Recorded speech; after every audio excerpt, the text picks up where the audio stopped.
Red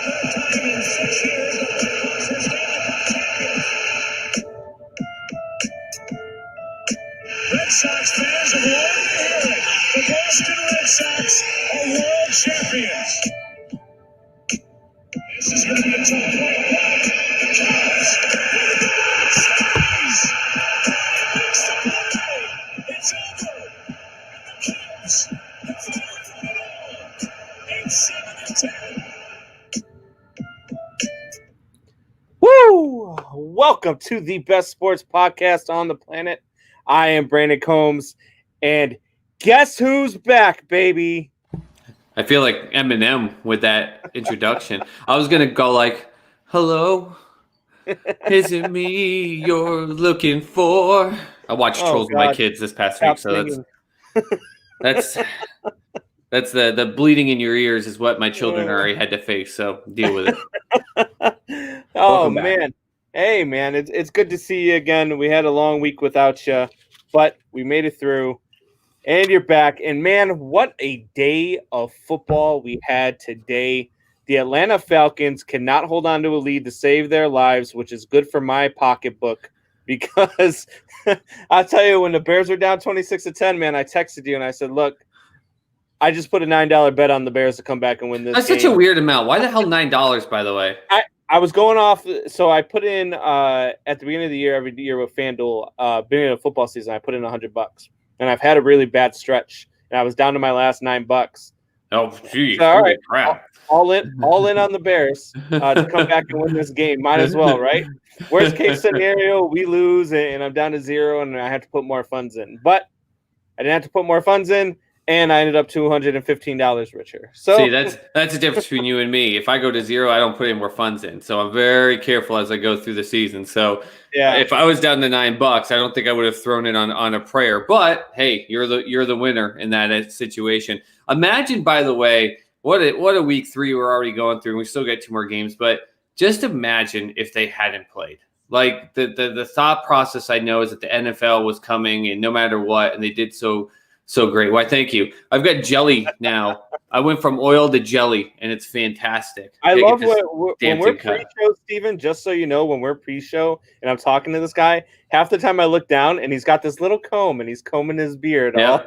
You got to get that beard before the show. Man, I was inhaling. I didn't eat anything except for protein shake after my workout today. I was inhaling 2 burritos before. That's why I was late getting on. I'm like, I'm not going to lay here and have him see me like inhaling. Right.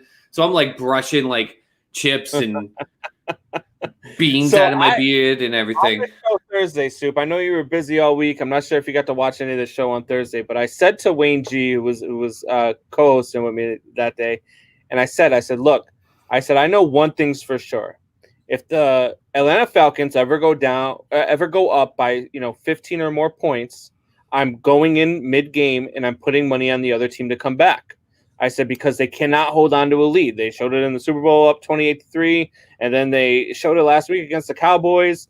No team in the history of the NFL has ever blown 15-point leads in the fourth quarter until right now, the Atlanta Falcons, who did it in back-to-back weeks. No team did that in one season, and the Atlanta Falcons just did it in back-to-back weeks. Let's not forget here, we're not talking about an Atlanta Falcons team that was 12-4 last year. I mean, they had the Super Bowl meltdown, and give credit to the leadership there of Arthur Blank in the group. Like, hey, no problem. That of course it's embarrassing, but we've got great talent, which they do. They've got fantastic talent all across the board. Good, man. But the offense is good. But I mean, last year wasn't even that good, and now you're sitting here. You come in and start the season, and you're 0-3. With 2 games where you should have won. They should have won them. They should have beaten both the Cowboys and the Bears and should be 2-1 and contending in the NFC South. Instead, they are complete horse garbage. Another thing that I said on Thursday, and Professor Leonard will attest to this because I said, here's my hot take for this weekend. Do you say Professor Rounder? In the second half, Professor Leonard, when he comes on the show to talk about his victory again, it's time for me to start doing some picks. You suck. We only picked against each other in one game this week. It was horrible. But at any rate, I said by halftime of this game, you're going to see Nick Foles in. Nick Foles comes in, man, and Nick Foles is not the savior. He's not the guy who is going to lead this team for years to come, but he is the quarterback that they need right now. He's a quarterback that can hit a wide open receiver.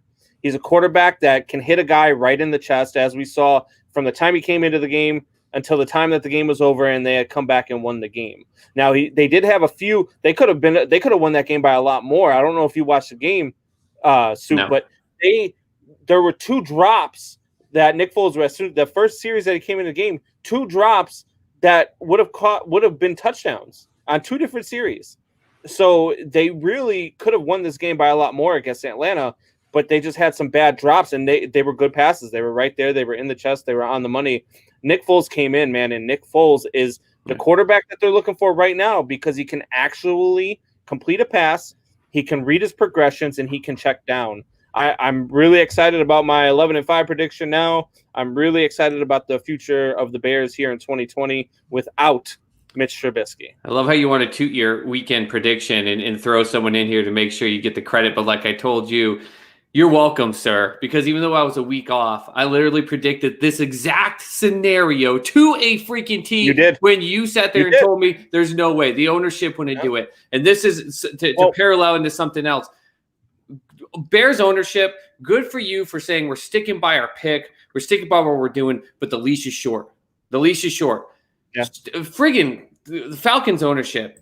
Shame on you, Arthur Blank, and that leadership. You want to stick by Quinn and everything like that? Good for you. But at some point, do the right thing for your fans and Julio Jones and Matt Ryan and Calvin Ridley and all these superstars you have in the team. For the love of God, cut the leash.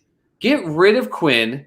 Do something different. You're 0-3. You weren't good last year. What's going to be the difference? Find someone that will go in there and just maybe just teach them how to change their formation. Maybe just play a little bit of prevent with an up linebacker on defense once you're up by 20-plus points. You don't give away anything big, but at the same time force them into short throws. Like, there's no change of formation. And you're just letting these offenses go, okay, that didn't work the first 2 quarters. Well, all right, well, we just make an adjustment. And they don't do a damn thing. Like, so kudos to you, Bears ownership, for at least having the balls to say, Mitch, you're a guy. We want to prove that, we made the right pick. But then once they saw the wheel shake, even though, again, like I told you, he was going to win, he was going to go without a loss, and they said, that's enough. We're cutting this. And also, can you blame them? By the way, right. If I was the Bears coach too, I'd be like, wait, we're playing the Falcons. We gave up a huge – let's throw Foles. We could get a comeback. This should happen. Bjorn says, I have to know, is the Patriots defense or offense carrying the team? Right now, the Patriots offense is carrying the team. I'll take this question and field it because the fact of the matter is last year, Jackson and Gilmore had absolutely 0. And they kept saying this stat in the game today. They had 0 touchdowns thrown against them last year. That's not true. Gilmore had 1 against Miami where he was straight beat up on a double move. And I don't know why it doesn't go against him, but they shut it down. They're not doing that in the same manner this year. Look at what they were doing today. They had 2 running backs who are undrafted rookies. Just the Patriot way. They're just going to find new ways. And that game started with the Raiders saying, we're going to stop Cam. We're going to stop your run game up the middle. There's nothing you can do. And what started happening by the end of the second quarter, and then they dominated in the third and fourth, they set their wide receivers to the edges. They cut it off, and you saw Rex go and bounce out. And then when they tried to adjust on that, you saw Rex come and bounce in. I mean, this is we are seeing – we have to be so thankful, Patriots fans, that we did not have an offensive coordinator walk for the 6th time when he could have, because he is calling stuff on the play and adjusting on the fly like no one's business. And he uses cam strength, but he's using friggin' grocery cart baggers and everything like that are just doing crazy. It's amazing. The offense right now.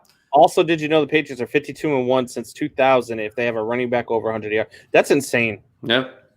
Which is crazy because that's not their MO. Right. That's not their focus. Sabrina says, I literally can't focus on anything besides Brothers Beard.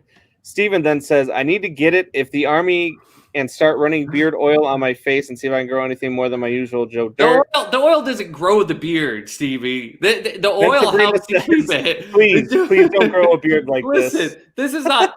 I don't put Miracle Grow on my friggin' face. That's not how this works. Steven says it won't be ginger. Well, there's only a few soulless people. Hoffy checks in, says yes, I can watch the show again. What's up, Hoffy? Hoffy, does that mean you ain't watching with Soup Boss ain't on? Hey, what the hell? I'm a special lady. A lot of people like to take me to the ball. What can I say? Can't blame them. Can't blame them. All right. So football was absolutely insane. Another week of insanity in the NFL. I feel like I don't know if it's just because we were so starved for sports over this summer and the way everything happened that to me, like, football has just been so much better than I can remember in years past through the first 3 weeks. No, it would be that way for you if you weren't still a dink about football on Thursday night. We didn't even have sports for months, and I would have taken everything, and you're just like, Thursday night football is just a big waste of space. We had the Miami Dolphins versus the Jacksonville Jaguars. I thought the Jags were going to run away with it. Miami ran away with it. Jacksonville couldn't do nothing. This week we get the Broncos and the freaking Jets. Hey! Speaking of, they're not called the Jets, by the way. They're the football team, the green football team from New Jersey. And Off there's damn straight. Those clown pieces sucked. That was wow, savage. There's and then there's the blue football team from New Jersey. Here's a quick question for you that I put on Sports Soup. You've got these two teams. They both suck. Both of them. They're terrible. I know you lost Saquon on the blue team, but even with Saquon, you sucked. The green team sucks. What if they're pick 1 and 2? Do either one of them go after Trevor with pick 1? And heck, what about what's his face out of Ohio State? I want to call him Fields. That's not his last name. The quarterback from Ohio State. Those are going to potentially be your top 2 picks. Do they? Yeah. Do they both with Jones and Darnold, who are supposed to be the future for Justin Fields? You're right. Justin Fields. Yeah. So do they pick those two? And do we say goodbye to Darnold and Jones already? I mean, what are they doing? They're not showing anything. Darnold still sees ghosts on the damn field. I am not a big believer in Trevor Lawrence. I feel like I think he's the 4th best quarterback coming into that draft. There are 3 guys that I would take over him. Okay, so take him out of it. That's not the complex of my question. If these are your 2, because right now, tell me a team that are worse than those 2. The Washington football team, I think, is better. Yeah. The LA Chargers are better. Browns today. They might have just had a good week 1 against a bad Eagles team. Yeah. I mean, the Eagles are bad, but at least they got a tie today. Hey, they didn't lose, Philly fans. They didn't lose. Cincy is better than those 2 teams. Cincy, have you watched the Cincy games? First off, they're playing more spirited. Burrows is out there manning up, but he's going to be in a body bag. He is taking brutal hits week in and week out. So their offensive line is garbage. It's not even when the offensive line breaks down. He wants to go make it. Today he made a rolled out. The play was already dead. He goes around one defender and he has one rushing at him. And I give him props. He connected on the pass. He saw a guy break free, and he said, I'm going to do this. He throws this thing and gets annihilated. His whole body bent this way, then this way, and his head did the opposite as he fell to the ground. Oh, that was brutal. It wasn't as bad as my Longhorn guy. Did you see that scorpion? That was ugly. I saw the still shot, and I was like, I got to go watch this. I got to go see this replay. I got to see what the hell happened here.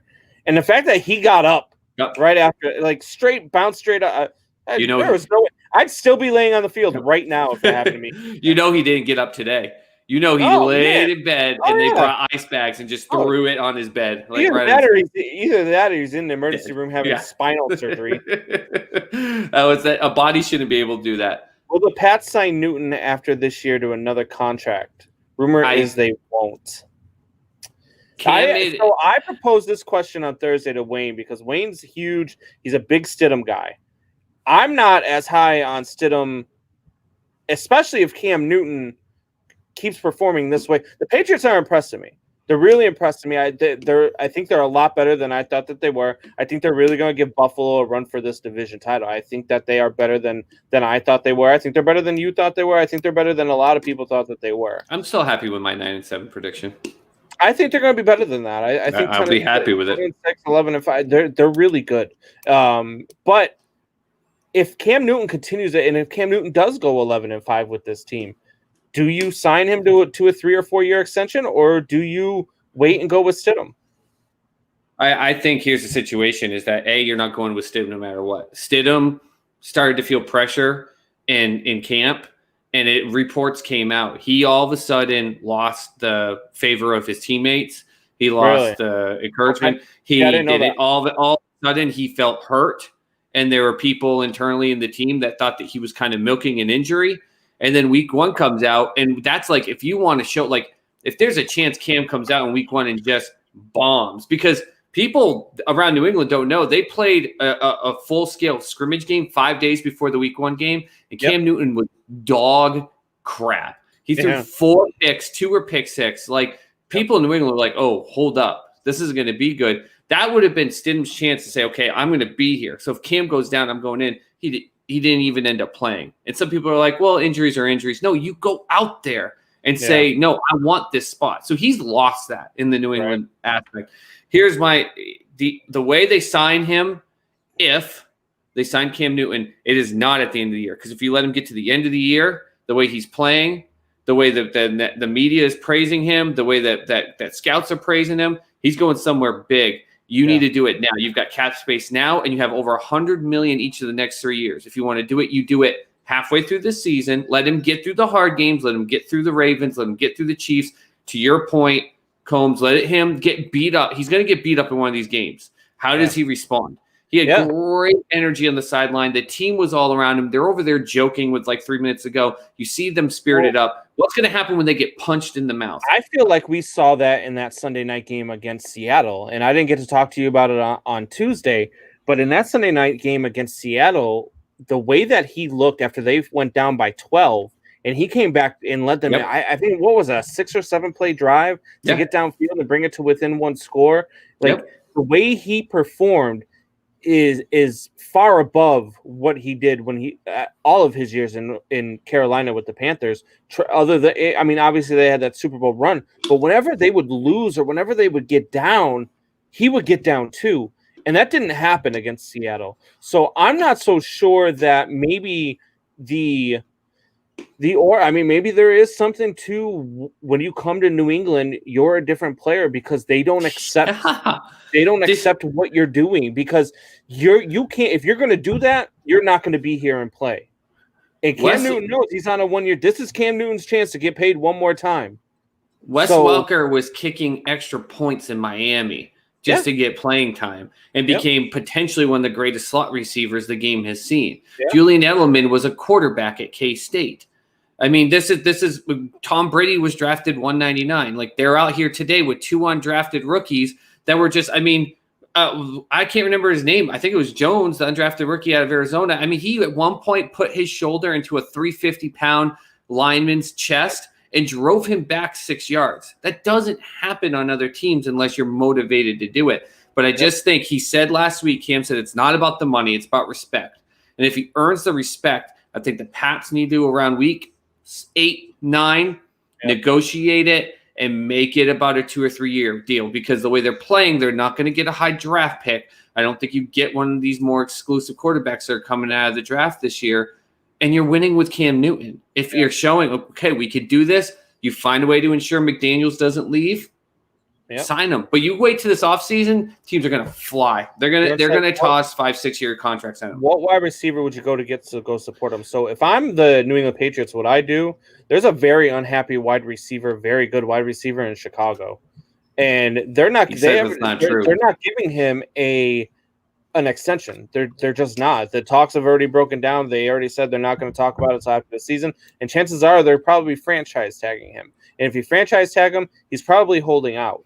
So do you ship off a 3rd and 4th round pick for Allen Robinson? He's my number 2 wide receiver. But the thing is I know those are the reports that first came out because he deleted all this stuff. I'm so tired of this crap too, by the way. Like it's the ego thing that drives us that we've talked about. Yep. But the second, every time Diggs changed something on his social media, people lost their minds. And then Giannis with the Bucks took everything off. And people, oh my God, Giannis is going to leave Milwaukee. But he does it every single year. It's like, okay, relax on this aspect. And sure, he was probably frustrated, and there are aspects that are frustrated. But he came back and said, no, I'm a part of this team. And then you bring Foles in, and they're 3-0. And Foles is out here in one quarter chucking 3 touchdowns and should have been 4, like you said. I think that's good. No, I think you need to go to a team that's got some pieces, but they're not going to really get enough yet this season. But you could get something for them. A guy like a Mike Williams out in the Chargers, that's the guy. Because remember, when Bill got Sanu from Atlanta, a lot of people said, even for a second-round pick, there were a lot of people said, that isn't too bad of a play. It didn't work out. But that's what Bill's going to look for. He's not looking for the Randy Moss-esque. I know all the OBJ talk was big. I would love to see it. I think OBJ is like a Moss aspect where his attitude would straighten up back in New England. But they're not looking for that big dynamic. Bill wants to go spend that money on role players, on defensive players. You go get a guy like Mike Williams who will come in, learn that is a smart guy, will learn that playbook. He's catching 6-7 yards a game. I think that'd be a huge pickup. And you pay Chargers what? A 4th-round pick? Move. Yeah, I know. I like that move. All right, so we have with us every Thursday, we have Professor Leonard with us who we do our picks. We go head-to-head against the spread. And this week we had some picks, and we went 2 that we picked the same, and then a third, we went differently. And so we're joined now by Professor Leonard.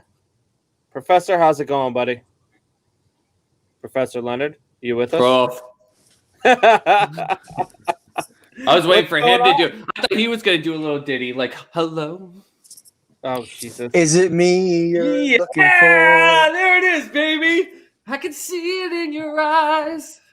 I could just see our viewers turning us off right now. Hey, Soup Boss, look, there's my jersey behind Combs. Oh, that Saquon one? Yeah, you see it? Oh, I can't wait for that to come here. That signed one. Oh, that ain't going there. Hey, Combs, hang on. Soup Boss, welcome back. How are you? Hello there, Professor. Thanks for being my duet partner on my day back. I really appreciate someone appreciating the fine arts, unlike my co-host, a professor of the arts. Yeah. There we go. Very good, Professor Leonard. We went head-to-head. We had 2 of the same. The one that we did not have the same was the Steelers and the Texans. I took the Texans and the points. You had the Steelers and you gave up the points, and the Steelers won by 7. I only had 4 points, so I lost by 3. So Combs is burying himself right now, and Professor is wanting to make a point. Just remember, Professor, he just buried himself. Don't make him cry. Go ahead.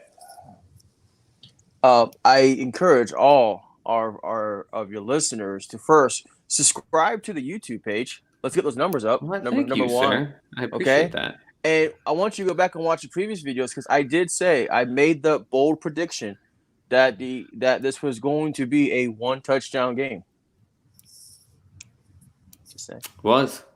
It was. I thought so too. That's why I took the points. So That's the wrong way. No, it was pretty good. I ended up going 10 for 4 so far today. I had some games that didn't turn out the way I wanted to, but hey, that's all part of the game, right? So, 10 and 4. That's a pretty successful going into a week 16 in the NFL. That's a pretty good season right there. Yeah. Game. On tonight's game. What's the spread? I got the Packers +3. Is that all they are? Yeah. No, the Saints are a 3-point favorite. So believe it or not, Packers and the Saints was one of the games that I told people to not bet on, to stay away from. Yep. Only because It's something about Breeze playing at home in New Orleans. I don't think it's going to be a close game. But it's still with a 3-point spread between the Packers and the Saints. It just the numbers didn't line up for me. And I don't think it's going to be a close game either. I think it's going to be the other way, though. I think the Packers I got the Saints at a 3.5-point favorite. Yeah, I said I will never bet on the Packers, and I'm not putting my own money on it. But man, if that's me, I'm taking the Pack. And when you look at the return that you get for the bet, it's just like again the numbers don't line up. No Michael Thomas. I went out. FanDuel had a thing today that if you take Aaron Rodgers to throw 3 touchdown passes and the Packers to win the game on the money line, it's a plus 640. I got to get on FanDuel because you keep telling me about these things, and my bookie has like the most stupid, except for the first week with Kansas City where I cashed out big. All the rest were just garbage. Well, unfortunately, that's not allowed in Florida, so I might be calling one of you guys and sending you some PayPal stuff. But anyways, that's not a bad observation with the 3 touchdowns and the Ren. I actually was doing my notes today, and I 40 points a game. Yeah, no, I'm not arguing. However, again with the Saints, I don't know what's going on down there in New Orleans, but. Yeah, I think they're showing how important Michael Thomas is to that offense. True, and and much to also talk about, the comparison, and everybody say, well, you're either going to be an offense team or a defense team. Well, it's very obvious with the New Orleans, they're neither a defense nor an offense team. So I think until Michael Thomas comes back, yeah, so. But the 4 games. I'm sorry, I'm laughing right now just because I got into my bookie, and you can bet on the presidential debates. Some of these things. Will Donald Trump say QAnon or whatever the heck that is? Will Donald Trump say Sleepy Joe? Will Donald Trump mention Joe Biden's basement? How many times will Donald Trump say China? No. Here's one for you. How many times will Donald Trump interrupt Biden? Oh, I'm sure that's out there. There's so many of them. That's a good one. But the 4 games that got me today, the Tennessee game with them winning by 1, they actually had a 2.5 spread. I lost that. Combs and I were both high on the Raiders. I thought the Raiders were going to put plus 5.5 was a lot of money. Well, no, and here's his thing. So here's 10 points, baby.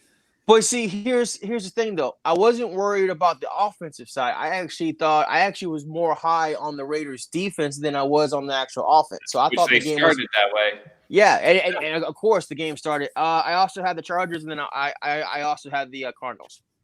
Okay. So the Raiders, I had the reason why I like them plus the 5.5 because of the way that they had played against the Saints. I felt like they were on the same level as the Patriots.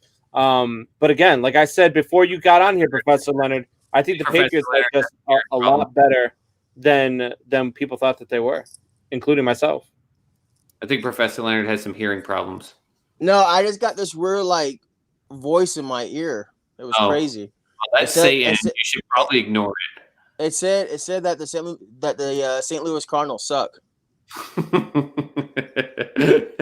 do suck. You're right. All right. Anyway. The spread for tonight, the numbers just didn't line up. This is actually one that I actually ignored. But tomorrow night, I think it's tomorrow night is going to be a competitive game. We both gave up the points and took the Ravens. Yep. I think the Ravens are going to pull it out. So is that 3.5 points? I said on Sports Soup, I said I actually think that the Ravens are going to win this game, but if they meet in the playoffs, I think the Chiefs has got them in the playoffs if they're all healthy. That's obviously a huge caveat. If the Chiefs walk in the playoffs, and Patrick Buffalo's going to upset them in Kansas City. What's that? I said they're not going to meet in the playoffs. Buffalo's going to upset them in Kansas City. I remember that. But all I'm saying is if they were to meet in the playoffs, I think the Ravens have this one. Not not indicative of what we saw last week with the Chiefs. I know a lot of people want to point to that and go, oh, look, the Chiefs have had that the last 2 years with Mahomes. They've had a game that they've been exposed. In fact, the Chargers were the ones that went into Kansas City and did this to them once already and actually beat them. Was that 2 years ago? But at the same time, the Chiefs tend to, after those games, just explode. But they haven't had to face a team like the Baltimore Ravens, where that defense is just phenomenal. You know darn well that Harbaugh has got that team set to go off of things they saw, but he's not going to stick to only what the Chiefs did against the Chargers, because obviously Andy Reid isn't that dumb either. So you're going to have a good chess match here. But I think because they're going to try to modify some stuff, the Ravens are going to be all set on defense. And the stats don't lie. If Lamar Jackson is down, he loses games. It's just the truth of it. He gets down by 10. He's never won a game. But that's why I think they know Ravens are going to come out. They're going to get – even if they win the coin flip, I bet you they take the ball, they score big, they stop Patrick Mahomes. They got to get up by at least 10, and I think they pull it out. Now, what is it, 3.5 points? Yep. It's a close one, guys. I don't know. All right, so Professor Leonard, you are up 2 games now on our season. You were up 1 last week. You're up 2 now. So I've got to get a comeback. So when we have you on this Thursday, we are definitely going to have some great games. Soup Boss, you're going to have to pick some games, and I'm going to have to come out and sweep this damn thing just to save some face here. Well, hang on. Are you calling a sweep? You get to pick. Are you calling a sweep against the Professor? No, I said I have to get a sweep to make a game out of it. I'm telling you right now, I'm pulling the Chicago Bears, by the way. And if you friggin' I'm bringing in Big Dick Nick, baby. I'm pulling myself in as the substitute. And you're going to sit your ass down and you can pick the games because you can't keep this up, Combs. I get it. So I just want to say sorry, can you guys hear I still hear hello? Is it the Cardinals suck still? No, my phone just went crazy. Anyways, but no, I just want to say thank you to everyone who keeps laughing at me. Is that to laugh? 2 weeks ago, I told everybody to take the Colts over the Vikings. Everybody laughed at me. Yep. That's fine. And this week, I told everybody to take the Bengals. And some people PM me and go, really? The Bengals? The Eagles? Yeah. However, if I can just put this out there, there are 3 games already on my radar that I think are going to be interesting in terms of the spread. Yep. One is the Pittsburgh Titans game. And I'm not saying who for who, but when you look at the spread and the other reasons. 2, believe it or not, Jacksonville and Bengals. That game and the way it's shaping up with the spread is very interesting. And the 3rd, and I can't believe I'm saying this, but it's funny, the Browns and the Cowboys.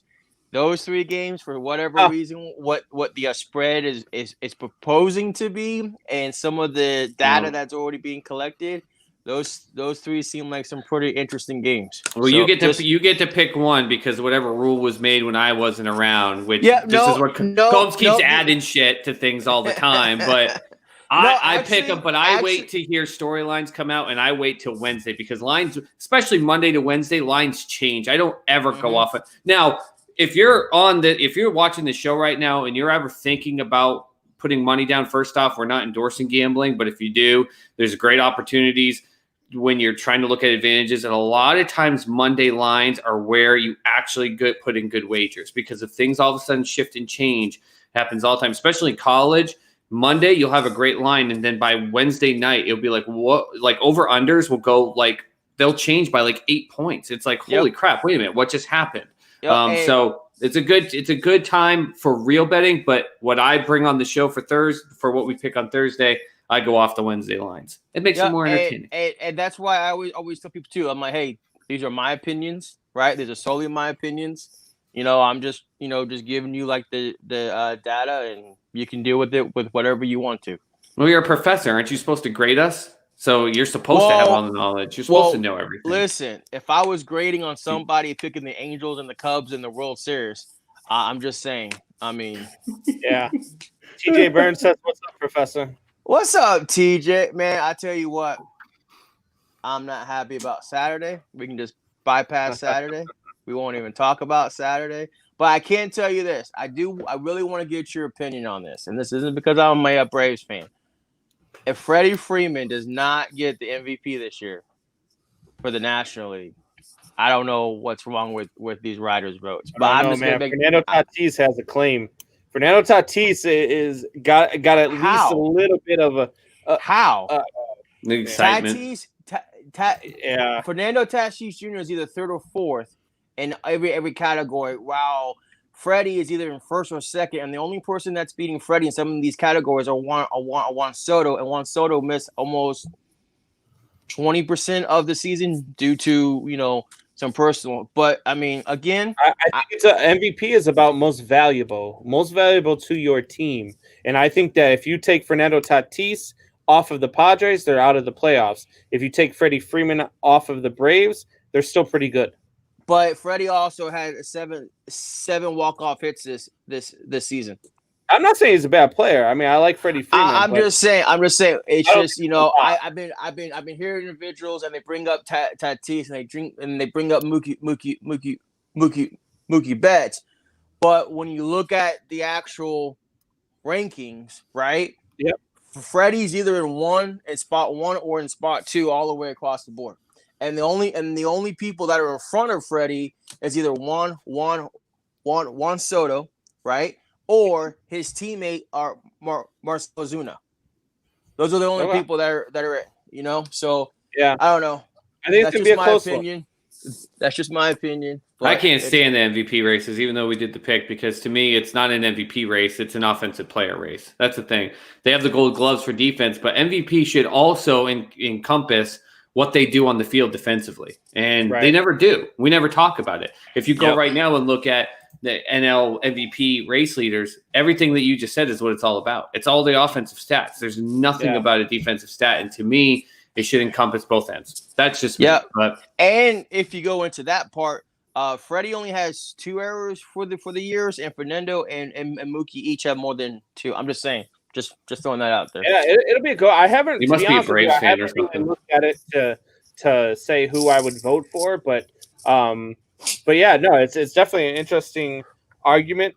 I think it's going to be a close race. I think it's going to be you're going to get a lot of votes going Tatis's way. Hey, do you know who the National League leader for walks was? Freddie Freeman? No, I can't believe this. No. Actually, he had the highest percentage of walks to a strikeouts though. Just but the highest. The most amount of walks this season, it blows my mind. I'm actually shocked with it. Showing, I hope he's maturing a little. Is Bryce Harper at the plate? And him 50 walks this season. Maybe if he swung the bat a little bit more, his team would be in the playoffs. Well, no, it's not just him being mature, but it's just that take the Braves for example, and not just because I'm a fan. I'm just saying, Braves walked Harper a number of times. When you got a runner on first or second, do you want to pitch to Harper? Well, no, I understand. I understand that, but still, I mean, that's just my only point isn't in the schematics of it. It's just, did you really think you'd ever hear Bryce Harper is leading like the walk category? Like this isn't Barry Bonds we're talking about in this aspect. Like, of course, Bryce Harper can swing it, but All right, we went from NFL to. MLB. Sorry. Combs got a stiffy right there. He got pumped. Dude, look, I have had a baseball stiffy all weekend. We will talk about that in a little bit, though. Professor Leonard, man, it's always great to have you on. We will see you Thursday to make some picks. Marlins beat Cubs.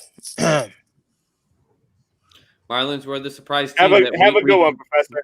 we kind of talked about how crazy would that be if the Marlins, who you and I said something crazy is going to happen, like, the Marlins get in. But then we both jokingly were like, well, of course Marlins aren't that good, but something crazy like that will happen. What if not only did they get in, but I'm not saying it's going to happen. What if they do go off and beat the Cubs? Now, I don't think they are. Cubs are on a roll.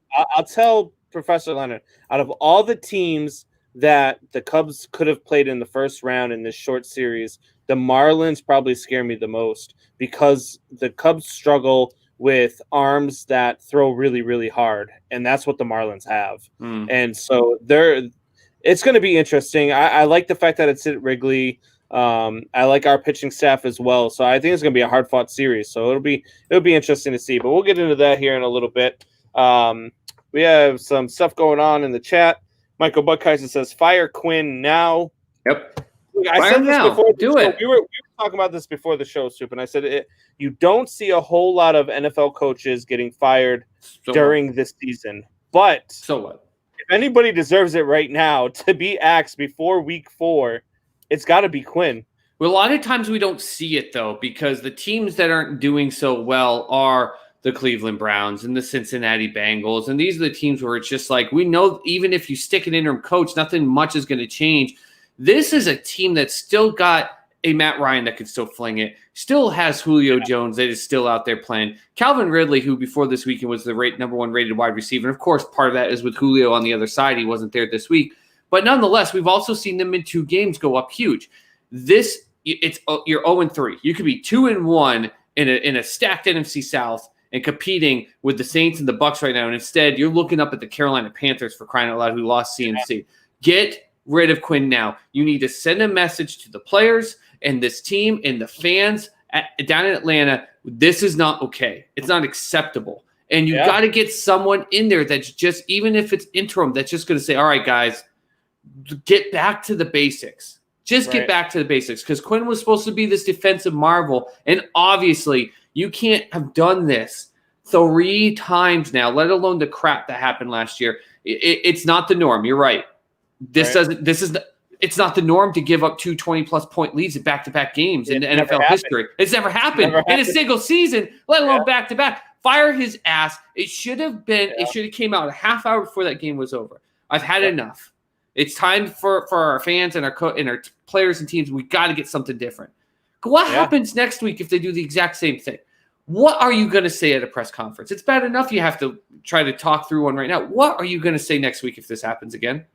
Right. Yeah, I'm with you, man. I have no clue. I don't even know how to answer that.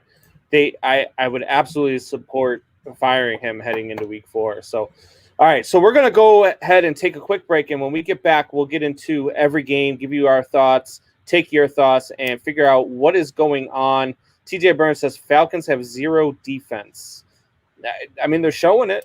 I mean, they have 0 defense in the second half because they don't make any adjustments. Remember, if you're up by this much, your offense is doing good, but they're doing stuff to start.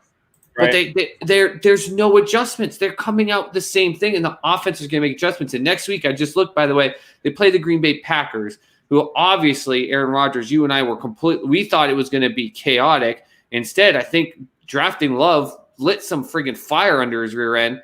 You don't think that he's licking his chops next week if he wins tonight to be able to go do the same thing to Atlanta? Yeah. Not good. Not good. I agree. So we'll be back here. Give us about a minute, and then we will be back, and we will go through the NFL slate of games. Do it.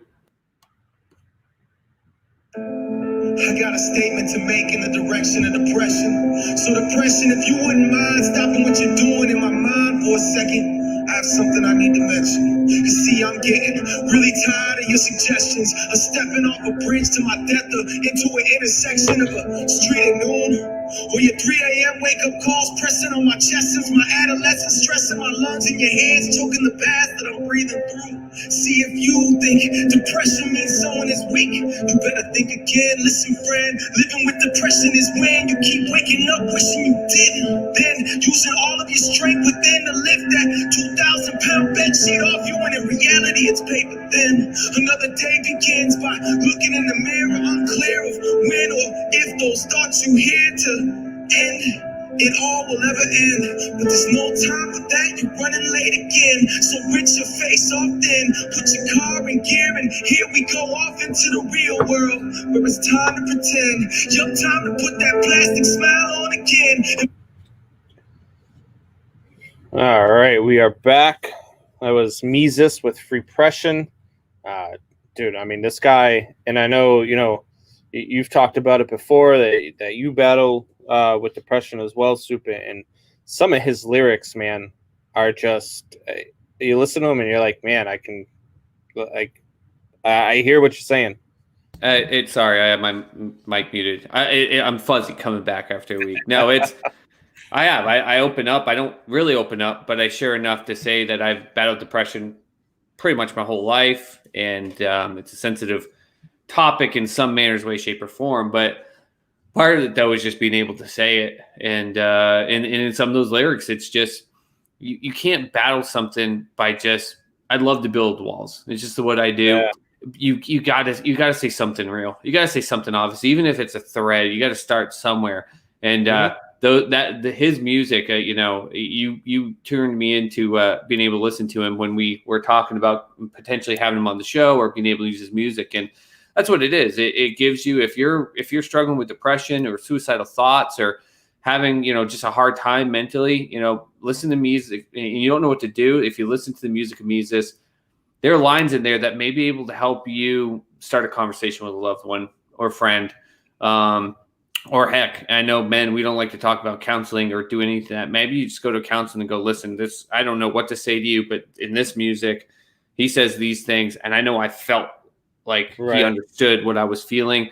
I don't know where to go from here, though. Like, great stuff, because sometimes it just takes talking, and us men love to talk sports, but we don't love to talk life. That's for sure. Yeah, no, for sure. And you see it all the time, and it's just, hey, you never know what somebody's going through. So just, reach out to your friends, especially the happy ones. Yeah. But all right. So again, getting back into some football, we already talked about the Bears and Falcons and what's going on there.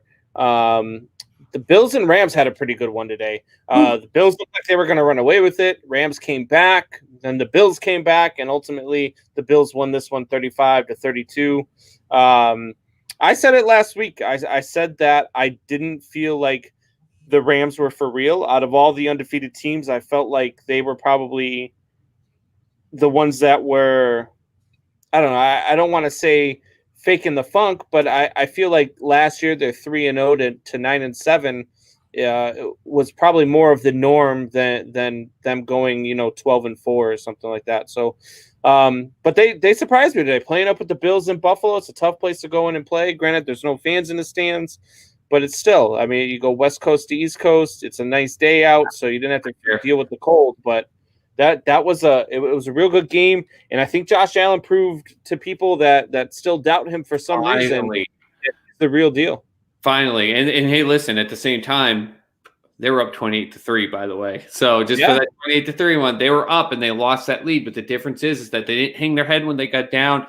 Josh Allen is a leader. I've seen it since he came in. That's why I said him. Big Minshew, Brady, Allen. Those are my three guys. And with Allen, I've got him on every single one of my dynasty teams forever. And it's just been watching it in the last 2 years from week 10 on. He's been one of the stats leader. But stats are one thing. Leading's another thing. Yep. And going in and watching that game side to side with some other things and seeing, like, he wasn't going to let them have this happen. He wasn't going to go to that podium not knowing he gave everything to come back. Of course, there's things you got to worry about. But to flip it to what you said on the Rams, what you said on the travel thing, because it's a big thing with you. And even though it's kind of fought against you, kudos to you on that aspect, because you saw something happen with two teams back-to-back weeks, and you saw a team struggle, and it took them a while to get going. That was the Rams. But a team that didn't struggle was the San Francisco 49ers, who I know played the blue and green football teams from New Jersey, but nonetheless, West Coast to East Coast. But there's a difference. Do you know what the two teams did differently? One team won, the other one didn't. Yeah, because San Francisco stayed in New York. Yeah. LA flew back out after their game last week. They flew back out and then came back, and you just tell they were sluggish. It took them a while. That was a one Eastern game, which is 10 o'clock to them. They were sluggish. They had to reset themselves, the jet lag and stuff, and that's why for me. And I don't take it a side road here. That's why when I picked those two LA games with the Patriots, I actually gave them both the wins, because you know darn well Bill's going to get out there early, and they're going to stay out there for 2.5 weeks. And you saw the difference. 49ers, I know it was a crappy team, but they also had half their squad, but they were already in the motivation. They started the game. They're ready to go. It just felt like the Rams was also playing a team that it was atrocious with their best player, and now has to play the rest of the season without their best player. So now they're you You still got to play them. I mean, the Chiefs almost got upset by the Chargers last week. You still got to play these teams. I mean, I did say that the 49ers were going to win this one and win this one big, and that it didn't matter if they were going out there with their second string or their third string. They're playing the Giants without Saquon Barkley. So on Thursday night, I did say that this one wasn't even going to be close still, even without their starters. I just wonder if the dynamic of the Rams, what we saw, would have been different if they hadn't done that trip in, trip out, trip in. Yeah. You know, I think it's just something that if you stayed on the East Coast and you kept them in that time zone and you kept them practicing and waking at that same time zone, does a 1 p.m. Eastern game feel more normal to you as opposed to, I mean, that's jet lag. That's feeling like it's 10 a.m. to you, and that's traveling back and forth twice in a row. That's rough. So, but kudos to them for coming back, but more kudos to the Bills and Allen showing his grit. We had on Sports Soup, by the way, we had Mr. Jared Parrott making sure to remind you and I both that during our predictions that Allen's going to get the MVP. I love Allen, Jared, but he's still looking up at Jackson. He's still looking up at man. We haven't had Jared in our comments in about 2 weeks. Yeah, well, I don't know where the hell he's been. Mike Reeves. Oh my God, Supas is back. What's up, Reeves? What's going on, Reeves? Twist. I mean, if you ever want to see the beard, I'll just I'm not an Apple guy. I'll Google Meet you. I'll just stick the phone right by my beard. Right by the beard, so you feel like you're warm and fuzzy. All right. So another game that was going back and forth was the Redskins and the Browns. Now the Browns jumped out to a 17-3 lead. Redskins came back, went up 20-17, heading into the fourth quarter, and then the Browns ran away with it again. And just screw it, and we're just going to call them the Redskins until they pick a different name. Yeah, sometimes I call them the Redskins, sometimes I call them the not Redskins anymore. It's just about what I'm feeling that week. Yeah. They played really well. Cleveland, man, it's so hard because in games like this, you wonder, did Cleveland come back and win this game, or was this a product of playing Washington? And that's why this game went through. So I'm wondering if next week when they go and they play, they got Dallas, I believe, right? Next week, or who the hell do they have? Yeah, they have Dallas. Next week. So next week, if they go out and Dallas beats them, I don't know, 24-3 or something like that, are the Browns back? Are we going back and forth, or are they just that 8-8 team that they're going to win some games and look good, and they're going to lose a lot of games and look bad? I think that's what you just answered your own question right there at the end. I think we're seeing that, one thing I will say is that we got to see Baker Mayfield get pressure today. Now, Chase Young went out of that game, so I wonder how that would have been different because Chase Young has just been dominant. I mean, I've got him in so many defensive dynasty leagues. I mean, he's the number one edge rusher in all of the league until this probably will hurt that. But, I mean, Baker was – the pocket started to collapse a couple times, and he went to kind of freak out. And then you saw him want to almost just jerk and try to throw it. And he stepped back, and he reassessed, and he moved around, and he made solid throws. He waited for his guys to get open. That's what we want to see out of Baker. We don't want you being the gunslinger all the time. If you know you can get the pass to it, like what Russell Wilson did today late in the fourth, do it. But don't just try to force it. And that's what we didn't see out of him, and it's great. But to your point, is he going to do this against the better teams? It's good that he can do it against the mediocre teams, but if he can't do this against the better teams, it's not going to matter. He's going to still be 8-8, and at some point, Cleveland's going to make another quarterback decision because you just can't come in as the number one pick and be mediocre. Like Cleveland needs a quarterback that can do what he was doing today, but do it on a consistent basis. And I just don't know if we can do that. Get that from him. Because, I mean, what did we see in the first week? They played Baltimore. Look, terrible. Yeah. Terrible. They did. And I thought that they were going to look better. I thought they were going to be better this year. I liked the Browns. I think they're a great story if they can play well, if they can get into the playoffs. If that fan base, man, they deserve to have a winning team at some point. They're so good. Man. Yes, that Cleveland fan base is a great fan base. And other than the Cleveland Cavaliers, that one time with LeBron, they just haven't had anything real to cheer about. They get disappointed so much. I mean, they had a 3-1 lead on the Cubs in 2016 and ended up blowing that. The Browns are supposed to be better and better every year, and every year they end up 8-8. 7-9. When you ask most people what's the most memorable Cleveland sports moment, they bring up Michael Jordan's last second shot. Over decided Elo. to give it up over Elo. Like that's like your most memorable play in Cleveland sports history, even with the histories of guys like Jim Brown and stuff like that, is getting beat. Like and Cleveland fans I've talked to talk about how that they bring that up and they go, it doesn't ever leave me. And it was such a momentous moment. And I'm like, but it wasn't a moment for you. But that just shows like that's what's on them. But they're so passionate. You're right. I mean, the Dog Pound, they deserve something. I get the excitement and desire for Baker. I'm a big fan of Baker's.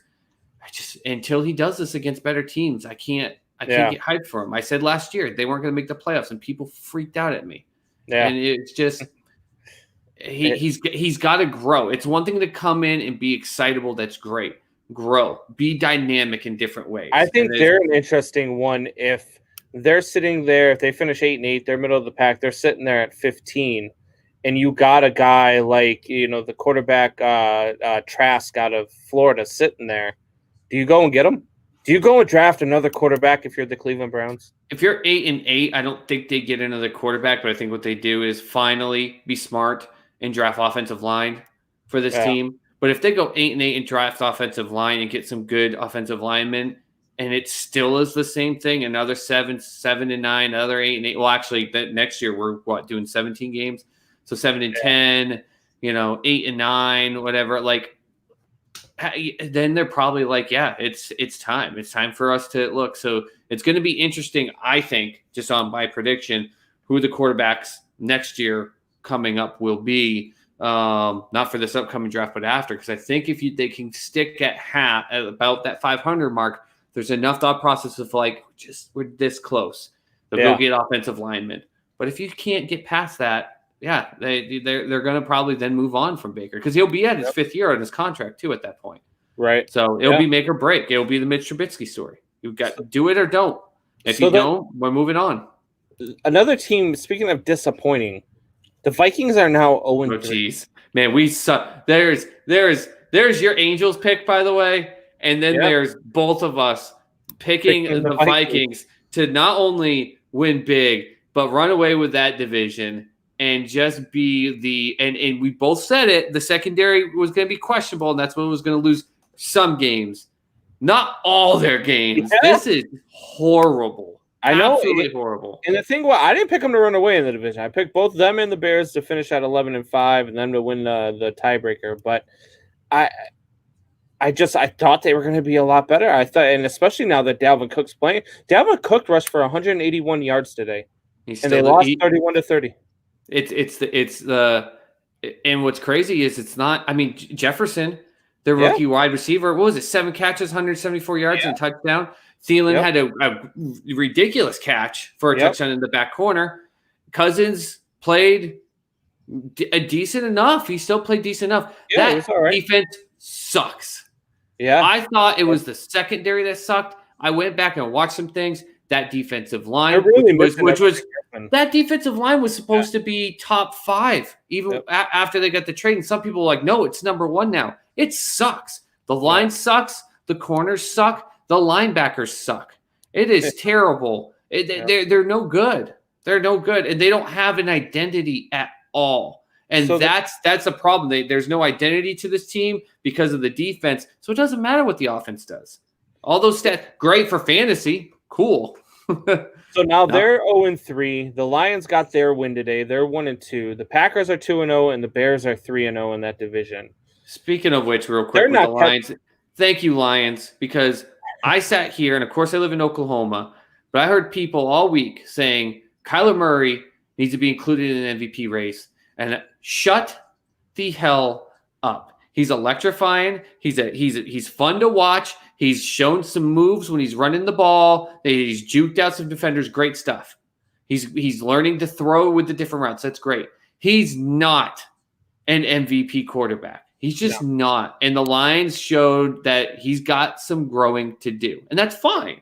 But let's stop calling him an MVP and let's start calling him a dynamic quarterback that's just got some more growing to do. And right now, if you ask me, the MVP, it's Russell Wilson's. Thank you. Yeah, absolutely. And you've been tooting that horn since before the season, so I'll give you your just dues for sure.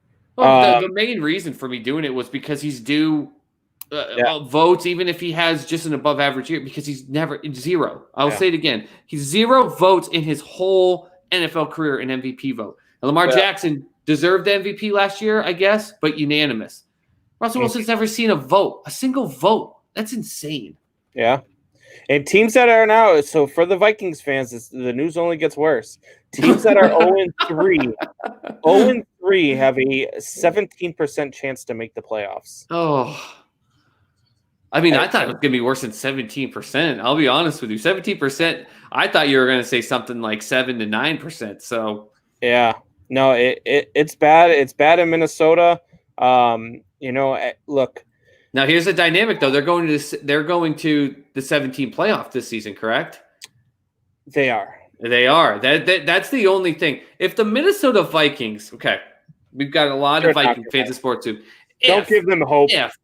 If for some damn reason they find a way to come back and snag that 7th playoff seed, I do not want to hear a single friggin' skull chant on the face of the earth because anyone that gets a 7th seed this year, you lucked out because the seeding changed. I understand you didn't make the rule change. The league does.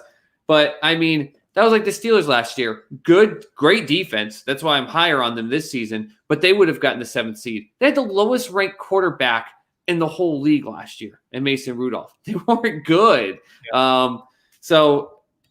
I mean, I guess that chances maybe go up just slightly because there's 7 teams. I'm looking at it now. In the NFC, there's only 4 teams that have not won a game yet. The Panthers, the Eagles, the Giants, the Vikings, and the Falcons. There are only 4 teams with 1 win. That's the Saints, the Lions, the Cowboys, and the Panthers. Saints still to play.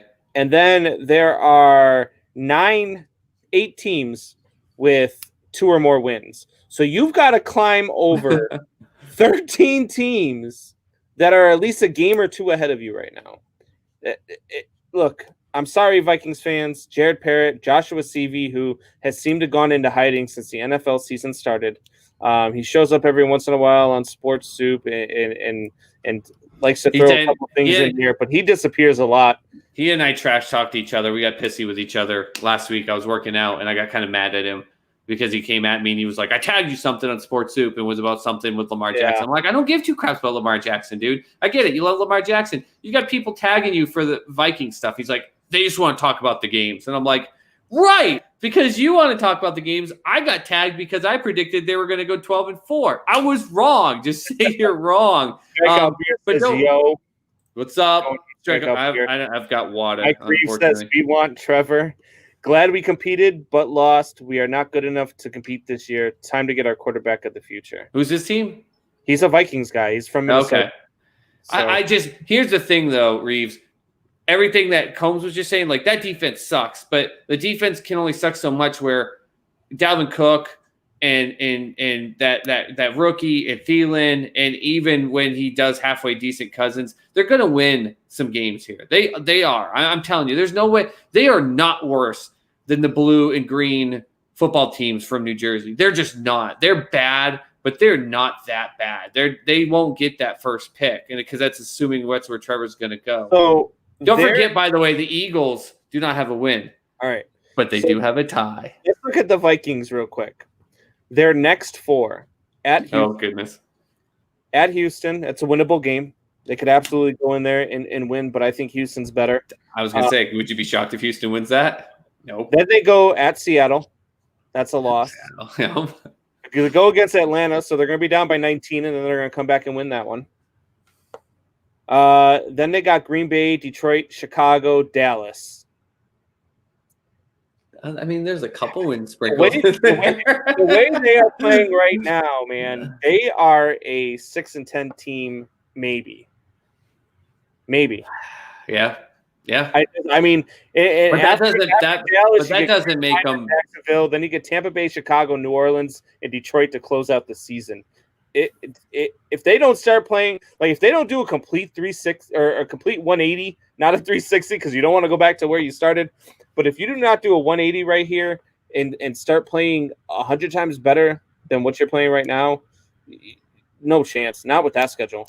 But 4-12, 5-11, 6-10, that's better still than what the football teams from New Jersey are going to do. That's just not what they were expecting in Minnesota, though. Oh no, absolutely not. I'm just saying in terms of the draft pick situation. Yeah. And then it comes down to if either one of those teams that like I said earlier are the worst or they're 1-2, I think they draft the next quarterback. Who's their backup there in Minnesota? Mike Reeves. Let me know who your backup is. It should be the guy that took him and did the Minnesota. He's Baker's backup now. The Minnesota Miracle there. If you lose next week to the Texans, do you move on from Cousins? But it's not Cousins that's the issue. I know we want to blame Cousins, but Cousins is not the issue. Mannion. Oh man. Oh jeez. I'm just saying because it's not Cousins is not the problem. But he's if you not put the your problem. Backup in, do you tank for Trevor? Do you tank for Trevor? You just signed Dalvin Cook to how much money? You have Adam Thielen still playing his damn mind out. You've got Justin Jefferson going out there and finally blowing up. You think that offense is going to be like, oh yeah, sure, let's go with our backup, and that's going to be a good situation? No, that's not going to be a good situation. It won't happen. If you put Mannion in, you got zero chance to win. What's funny is there's not, and we all sat here and we're like, well, Miami's going to tank for Tua. And then they didn't tank, and then they still got Tua. So who knows? Maybe the Vikings get the 4th pick, and somehow Trevor drops to him there. Who knows? That is a tough one. Yeah, no, it's adamant. I thought Minnesota was going to be better, man. I'm definitely disappointed. But take the last 2 weeks. I mean, no, not the game against Indy, but the first one. I mean, like, all right.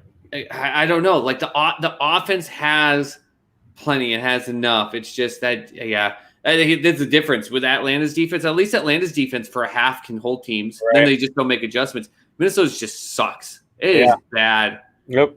I agree. That D-line should be giving nightmares to opposing quarterbacks. They're missing Everson Griffin. Griffin is a beast, an absolute beast, and they're just missing him. And who is the cornerback that they got rid of that everyone in Minnesota went nuts about? They hated him. God, what was his name? And now, of course, the secondary is all garbage and undrafted. I can't remember his name, but Rhodes today had a pick 6, by the way. So just so you know, Minnesota, your defense is garbage, and the guy that you guys couldn't stand had a pick 6 today. So I'd rather have that guy on your defense right now than the junk that's sitting in there. Right. Yeah. I don't know. Yeah, Aaron Rodgers just threw for a touchdown, and Green Bay's about to go up 13-7 nice. On the Sunday night game.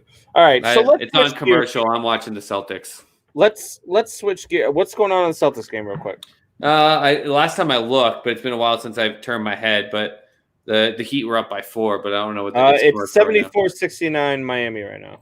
Okay, yeah, so they're up by 5. So all right, let's switch gears here. Today was the last day of the MLB season.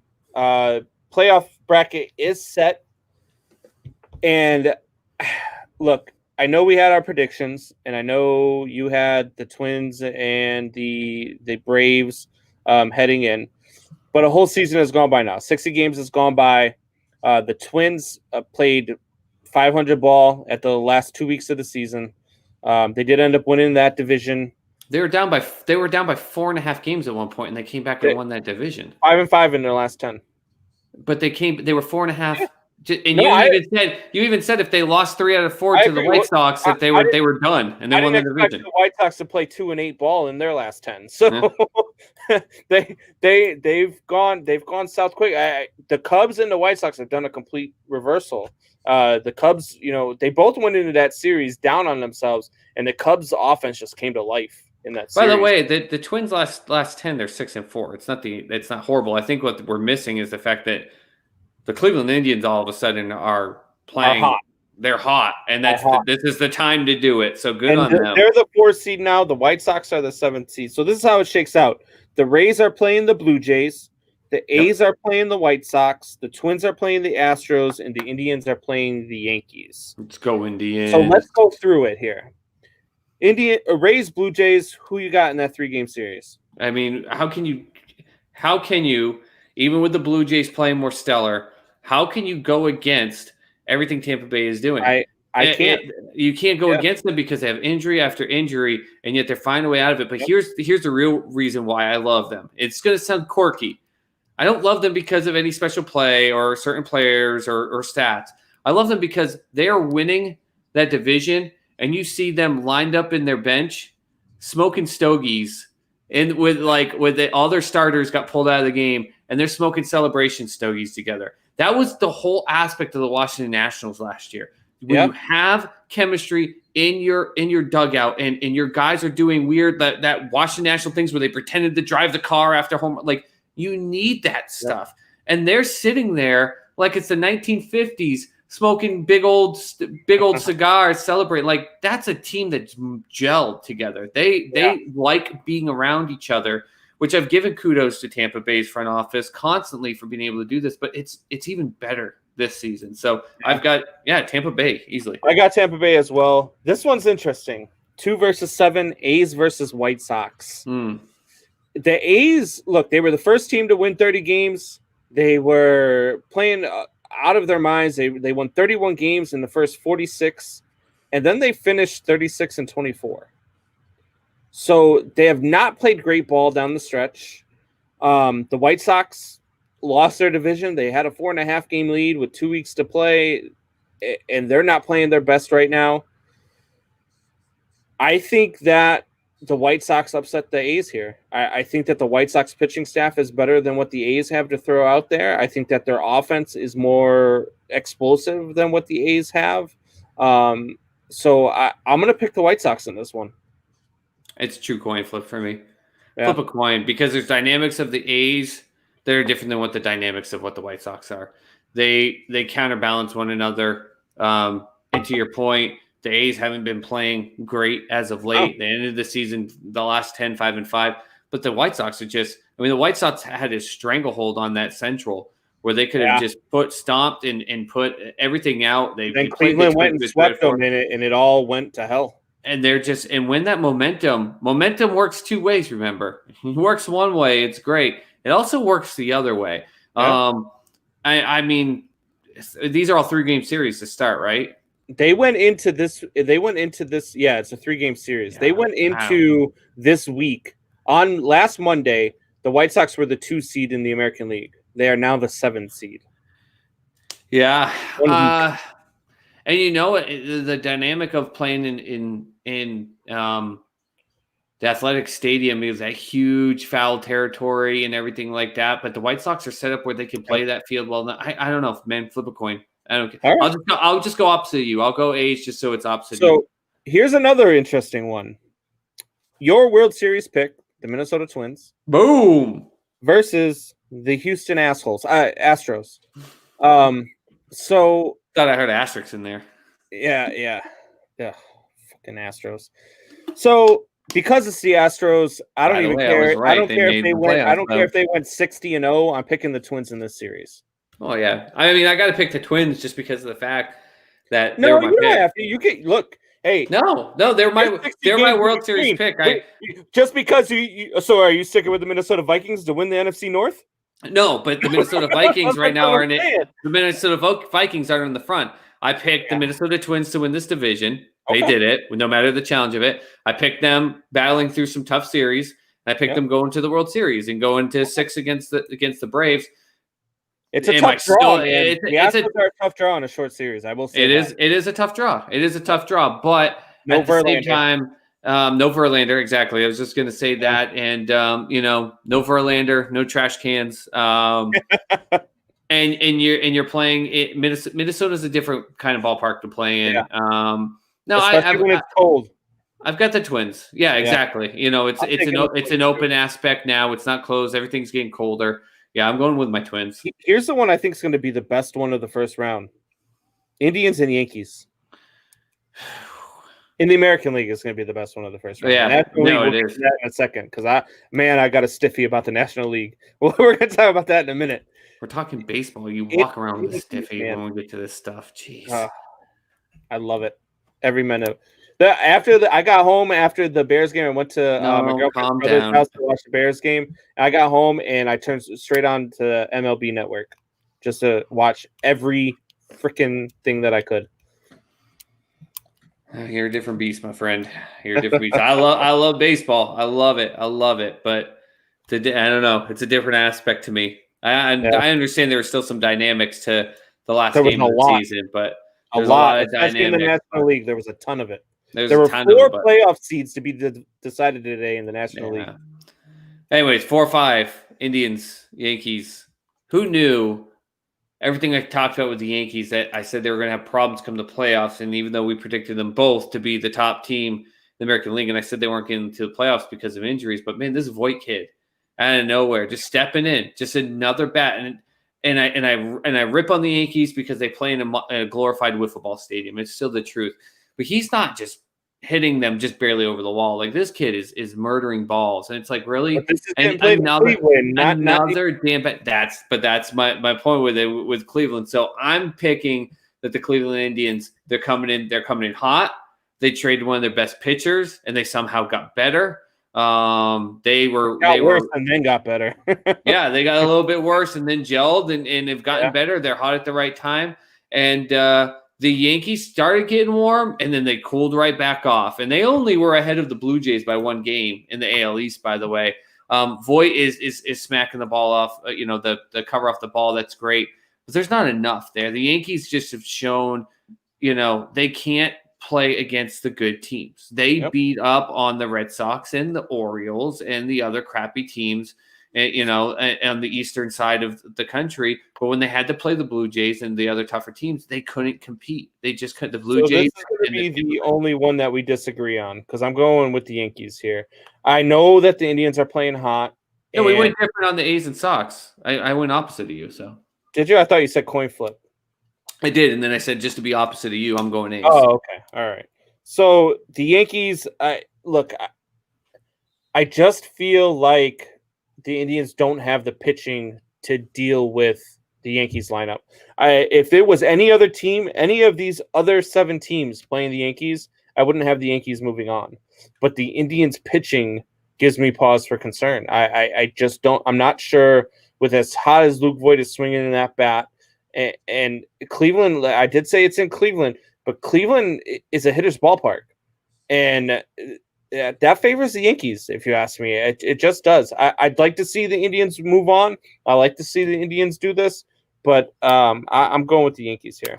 Won't matter anyways because we've got to, even if they do, we've got a bracket. This is not a reseeding, by the way, for anyone that doesn't know. It's straight bracket style. Bracket. If the White Sox, who are the 7th seed, get through, and so do the Yankees. The Yankees are actually playing Tampa Bay. If Tampa Bay wins, it's the 1 seed. It's not where Tampa Bay gets the lower seed, being the 1. So it would be the Yankees and Tampa Bay. And Tampa Bay has just made the Yankees look like a pile of garbage this whole season. They've actually owned them top to bottom. So if the Yankees win, kudos to them. I'm going to pick the Indians, but if they do, they're not getting out of the second round. Right. I'm saying it right now. We don't even need to wait for that prediction. Unless some crazy injury happens, they're not making it out of round 2.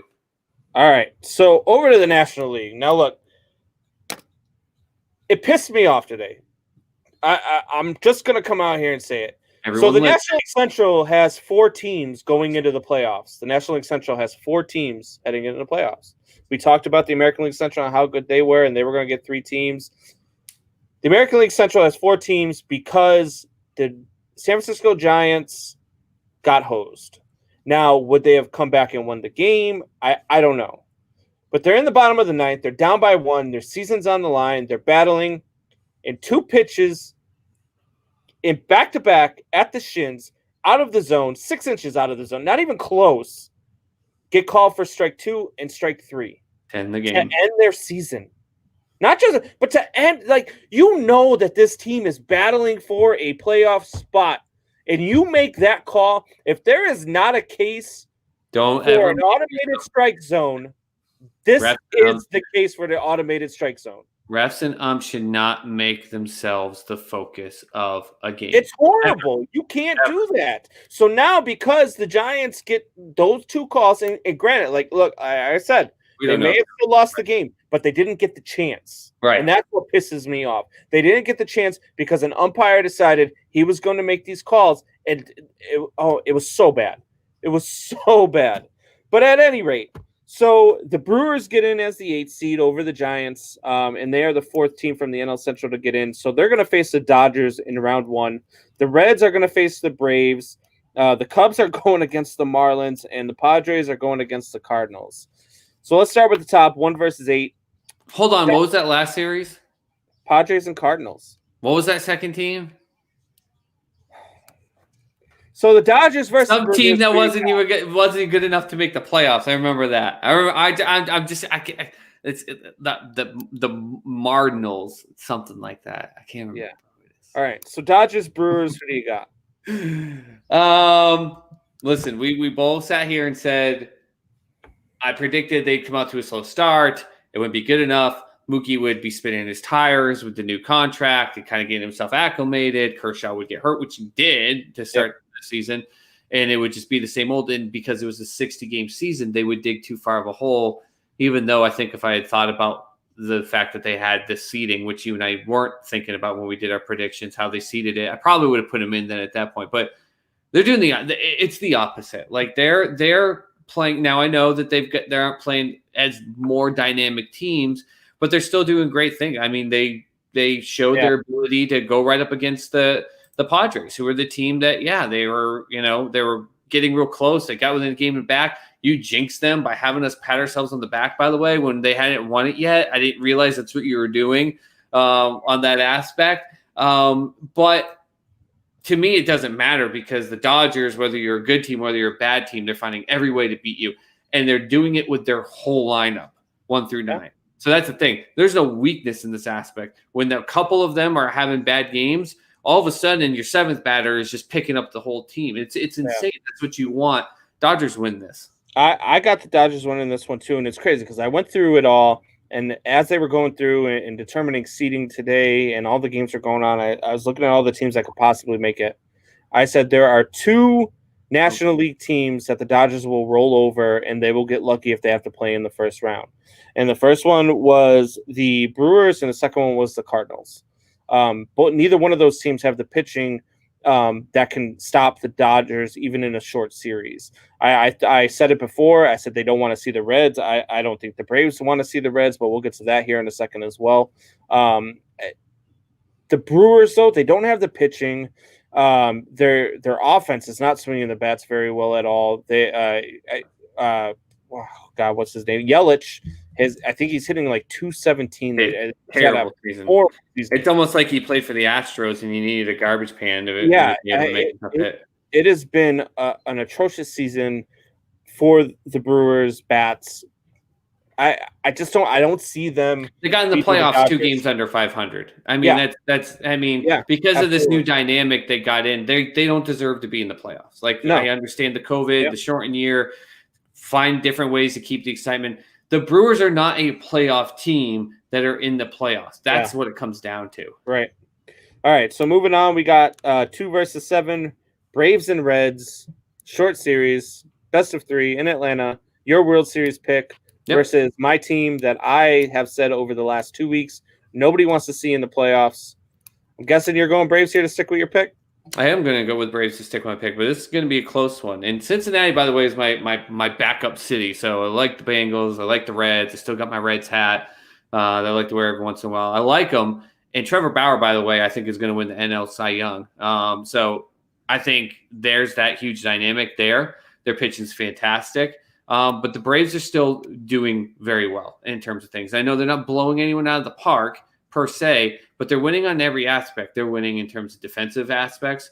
They're still putting together a good lineup up and down. They're stringing together good innings. But this is going to go right down to the 9th inning in the 3rd game. I really think it is. And I think it's going to come down to the Braves having to put some together bottom of the 8th or bottom of the 9th. And I think they just pull it out. But Cincinnati, the crazy thing is the Brewers don't deserve to be in. They just don't. They're not a good enough team to be in this. Cincinnati, on the other hand, was only 2 games above 500, but they deserve to be in. They're a playoff team because of the way that they played. Because if this was a full 162, I think they're running and gaining, and they're passing the Cardinals in that division and are a far better team. And Bauer's just given them an identity. I don't know if he's the guy I always want to have my identity be. I like his attitude, but sometimes, screaming at opposing batters as he strikes them out and stuff like that. But it's an identity, and they have it, and they're walking tall. And this is the first time in a while they've been able to say that we have a right to be here. So I'm going with the Braves, but this is going to be really, really close. All right, so I'm going with the Reds. I like Trevor Bauer. I like their pitching staff. I like the way that they're swinging the bats. I love the way that they're gelling right now.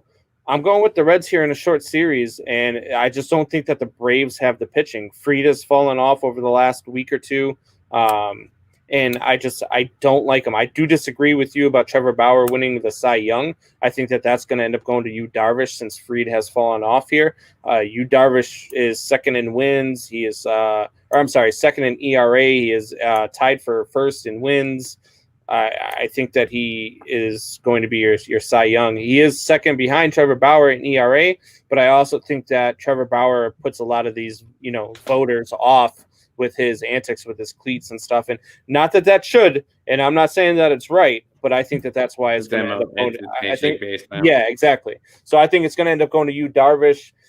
And it's not undeserving. I mean, Yu Darvish has a 2.01 ERA, and I believe Bauer has a 1.78, 73, something like that. Mm-hmm. So I like Bauer.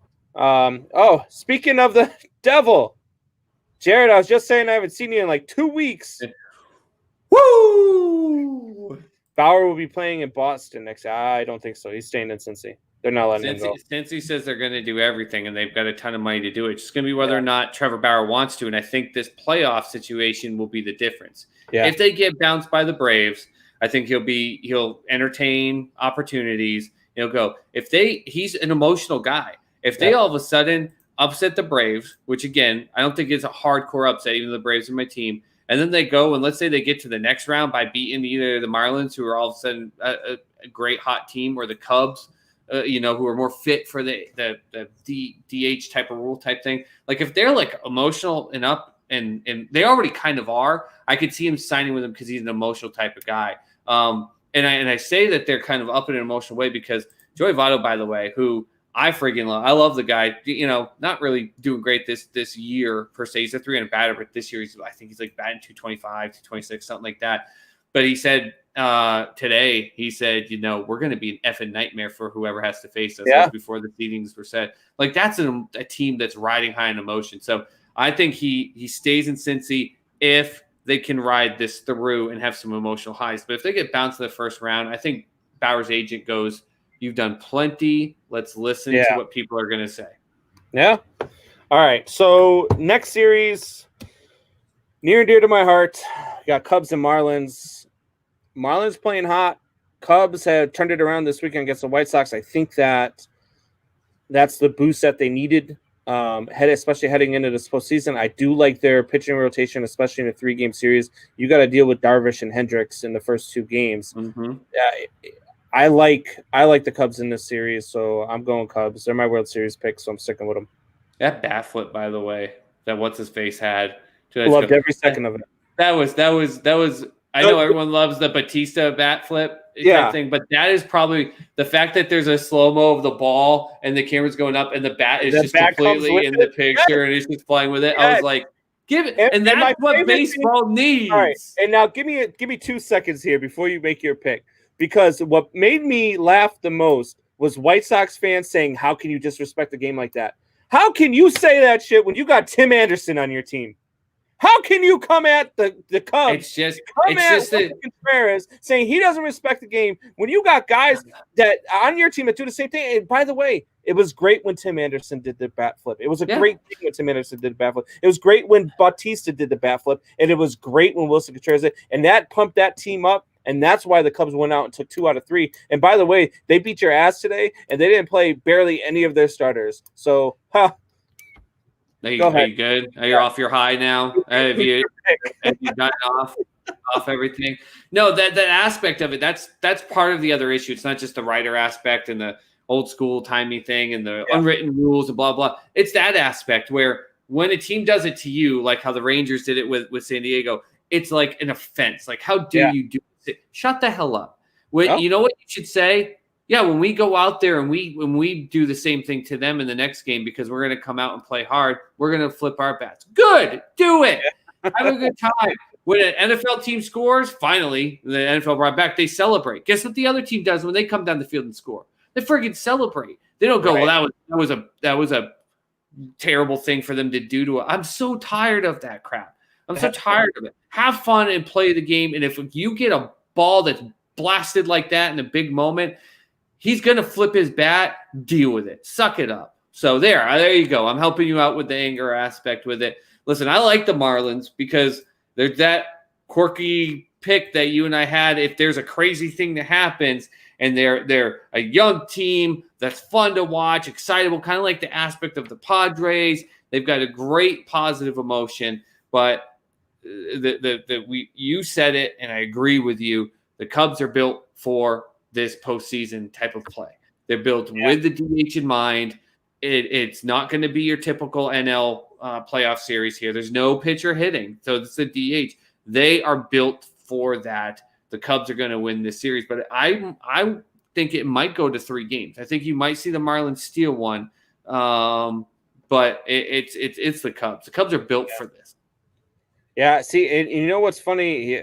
Parrot thinks it's going to be the Marlins, but what scares me is that if you're right, if they do steal one off of Hendricks or Darvish, as much as I love Lester, I'm scared about him in a win or die situation this year because he's pitched better as of late, but he's been so hot and cold. Telling you, they go to a game 3. I'm telling you, giving you my suit boss lock. Johnny Mo steps up. He plays Chicago hero, baby. Look, as long as the Cubs win, I don't care how they do it. Okay. All right, so Padres Cardinals. I swear to God, if you pick the Cardinals.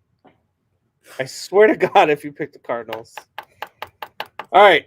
I'm going Padres here. Padres have the better team. Padres are playing hot. I think the Padres are going to do some good things in these playoffs. I have, we're going to go over on Tuesday. We're going to do our bracket and pick the full thing as opposed to just the first round like we did now. But we are Padres Cardinals. I got Padres. Who do you got? Man, I so badly want to do it just to get you going, just to piss you off. I told you they were making the playoffs. You can sit here and grumble about them all you want. They're too good of a team, a whole scale team. Just like I praise the Rays, but you've got it with an actual set of fan base that actually wants them to do well in St. Louis. One of the classiest set of fans that there are. They're just a fantastic team. Yadier Molina is a great starter. You've got the pitchers actually starting to do some good things. But with that said, they let the Brewers get in just as much as the Giants got screwed. They let the Brewers get in when they were still fighting. And I know they were on their, 29 games in 25 days or something crazy like that. But you lose, you go and get beat up by the Royals 12-3. You beat the Brewers quick, but then you lose to the Brewers. You beat the Brewers. You lose to the Brewers, and then you beat the Brewers. Like it just they didn't do enough where they were like, okay, we're going to get in the playoffs and we're going to deserve it. They just kind of were like, because they just got enough to be, Yeah, we said it. Who won the trade deadline, man? San Diego won the trade deadline. They slowed a little bit, then they gelled. They haven't actually been playing super hot, 5-5 their last 10, but they didn't have to as much because of the fact that they got that playoff seed locked in, and they were locked in at the middle of the week. I'm going with the Padres just because I want to see them for the excitement of the game go up against the Dodgers. That's what I want. I want to pick the Cardinals just because they're more of a full team that's already established, and just to watch you just go beat red pissed off. But for the good of the game and the excitement of it, I want to see Padres and Dodgers in round 2 because of the bracket. Yeah, and look, in a 5-game series, whoo, that's going to be man. I want to see that too. I really do. So yeah, I will watch all 5 games. By the way, Celtics were down by 8, and I pumped my fist because I turned around and they're up by 3. Oh, geez. 4. They were down by. Yeah, it was fast because they were down by 8, and I turned around in like a minute later. So yeah. Basketball. Jared says Sox locked up the 3 pick. Dumb. Maybe the Vikings will tank the right way. Well, they're on the right path, Jared. That's for sure. Oh, all right. So we got all of our first round picks in. We only disagreed on what, 3 series? You have the Braves. I have the Reds. You took the A's just to be different, but you said it was a coin flip. I have the White Sox, and then you took the Indians and I took the Yankees. So we'll see how that one goes. I don't know why I said we're going to fill out a bracket on Tuesday. We'll go round by round. We've already done predictions, so we'll go round by round and see how it goes. But yeah, no, look, the baseball playoffs are super exciting for me. Like, this weekend was just fun. I mean, college football was fun to watch. LSU getting beat was fun to watch. LSU getting beat is always fun to watch, especially now that we have Tim Leonard on the show and he's a big LSU fan. But watching LSU lose was a lot of fun. NFL, plus all the stuff that was going on in baseball. I mean, it was just a fun weekend of sports. Let's not forget the Stars. And I know we haven't really talked hockey. Dang, man. They got screwed. They got screwed, by the way, in that overtime. You want to talk about screw jobs. Horrible call. Then on a penalty in overtime, they lose the game. They could have walked in that game completely dejected, and they go back to the overtime, and they beat the penalty to anybody either, man. That's a penalty to one of their biggest keys of winning any series or any game. And Jamie Benn man, that's why after they scored, he sat in the penalty box. Did you see that? He just sat there. He didn't want to come out. He was pissed. It was a crappy call, but kudos to them for saying we're not done. We're not. This is what they've done. They're not done, man. I hope to God they come out tomorrow and win 6-0, and it's not even close, and we get a Game 7. I don't even want it to be close. I don't want to have I just want to see a Game 7 in it. So I don't care who wins Game 7. That's it right there. That's it. I want to see a Game 7, but here's the thing: I don't like the Lightning because of the rivalry with Boston lately, and you know dang well I've already said it. I've sat around and been dragged around drunk down in Dallas all the time, and when they lost to the St. Louis Blues in the playoff series in a game, and I was in the Hooters right next to it, and I had my work buddies bringing me out so I could stick my head out of the window and telling all the Dallas fans why the Stars suck. The only silver lining, and this isn't I hate when sometimes fans are just like, well, I'm rooting for that team because that player was drafted by our team, but there is the connection aspect. Seguin, when he was drafted by the Bruins, there was a lot of people that thought he was going to be a lifelong Bruin. He left. It was kind of a shock to a lot of people in New England that he left. I would love to see Jamie Benn lift the cup. Some crappy years, and he's there. So it'd be nice to see him, but same as you. I don't care. I just want to see Game 7. Yeah, I mean, guys like Jamie Benn, I love to see lift the cup. Anton Hudobin, I would love to see lift the cup. Guys like that, Tyler Sagan's another one. Again, he was a guy who they wrote off out of Boston, and so he didn't get written off of Boston. It was a shock when he left. It was he got written off after he left Boston. He got written off. Okay. I was going to say, no, we were shocked. Most fans couldn't believe that happened. So and so those guys I would be happy for, but then again, I'd be happy for Stamkos and the guys like that. You see, he's not playing. I did. He's out for the rest of the Stanley Cup. That's a bummer for him to come back, especially after scoring that goal. Yep. Yeah. It was a big goal, and now he's not going to play. That's kind of a bummer for the Lightning. But in the same way, Stamkos was big. He got that goal, but they got there without him, and they were gelling just fine without him. So it might help them a little. I don't know. There's no prediction in this NHL playoffs, which is why it's so amazing. That's that, dude. I love, and I was trying to explain this to my girlfriend last night, and we turned on a hockey game, and I said, "This is the most exciting playoffs. It's the most exciting sport that there is. Just check it out, watch it a little bit." And she's like, "Really? This is the most exciting?" I'm telling you, it's the most exciting. And it was just end to end. It was overtime. Me and her dad were sitting there watching it. It was just a lot of fun to watch the game. Yep. And then, but I try to explain that to people all the time that hockey, you can't pick. You don't know who's going to win the Stanley Cup heading into the playoffs. Like, we try to do our predictions here for baseball. There are series we feel are locks. We do our predictions for NFL. We feel like there's no way a team's going to win. When you do NHL picks, you don't know.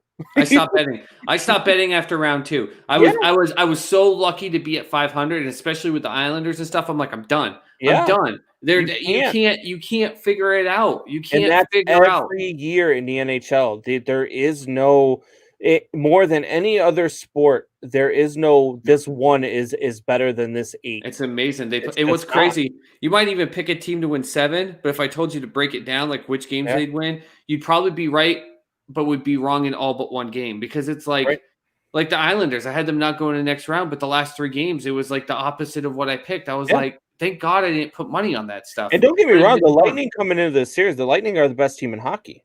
The Lightning are by far the best team in hockey, but that doesn't matter in hockey. Kudos to you, Sully, when you made him number 1 in the power rankings. Yeah. Part of it was a homer pick, but you're right. They were, but that doesn't mean a damn thing in NHL, which is what I love. It's what I love about it. Yeah, and speaking of game 7s and stuff, your Celtics are pushing for a game 7. They're trying to relax. Even. I'm saying they're pushing. They're trying to push for a game 7, and the winner of this series, whether it's the Celtics or the Heat, they get the Lakers. Does it matter? Are they battling out just to see who gets to be the runner-up to LeBron James and the Los Angeles Lakers? I would. There's part of me that wants to just say, because I've said it, LeBron's on his mission. When he went to the West, the whole point of him going to the Lakers, obviously, besides wearing the all-knowing, it's the Yankees of MLB. It's in the NBA. He said it last night. He said it doesn't mean shit unless I finish this off. That's what it is. He had to sit there and listen to everyone say the only reason you get to the finals every year is because you play in the East. The East is weak. It's not good, blah, blah, blah, blah, blah. He went to the West. He was banged up last year, and the team sucked, and they didn't do good, and they didn't make the playoffs. So some people ride that against him, which just made him more furious. Fine. He got AD. He's on a mission. That game, every time, the last game that they played against the Nuggets, every time the Nuggets was trying to do something, he would just come off a pick, and just with power would be hitting mid-range jumpers, but with such force. And it was like watching Jordan, when Jordan would hit those shots and it would hit the back of the rim and just go straight down the net. That's what he was doing. And I was like, that's scary. That's scary. The difference is that the Nuggets were a dynamic team with 2 players. Both the Heat and the Celtics are dynamic teams with multiple players, and they actually know how to use their bench. Both of those coaches, Stevens and Spoelstra, they know how to use their bench. And let's not forget, we're talking about LeBron here. We haven't seen Jimmy Butler get this far. And there's a dynamic with Jimmy Butler where he's not playing these games in the whole playoffs where he has to take the game over. But he is motivating this team, and he is leading this team. And if he gets a chance to finally get to the finals, let alone a conference finals, damn well he's going to be just as driven to get that. But the Lakers are still going to win the finals. Yeah, I think so too. I don't think it matters who wins here. The Heat came all the way back. They're up. See, Celtics were up by 5, and you said it, and Kevin missed a 3. I didn't say anything. It's 96-96. Damn it! I said they were pushing. It's 97-96. Well, yeah, it was maybe you're behind me. No, it's 97-96 on my end. But yeah, I agree. I don't think that I don't think it matters. I mean, whether I jinx the Celtics or not, they're not winning the championship anyway.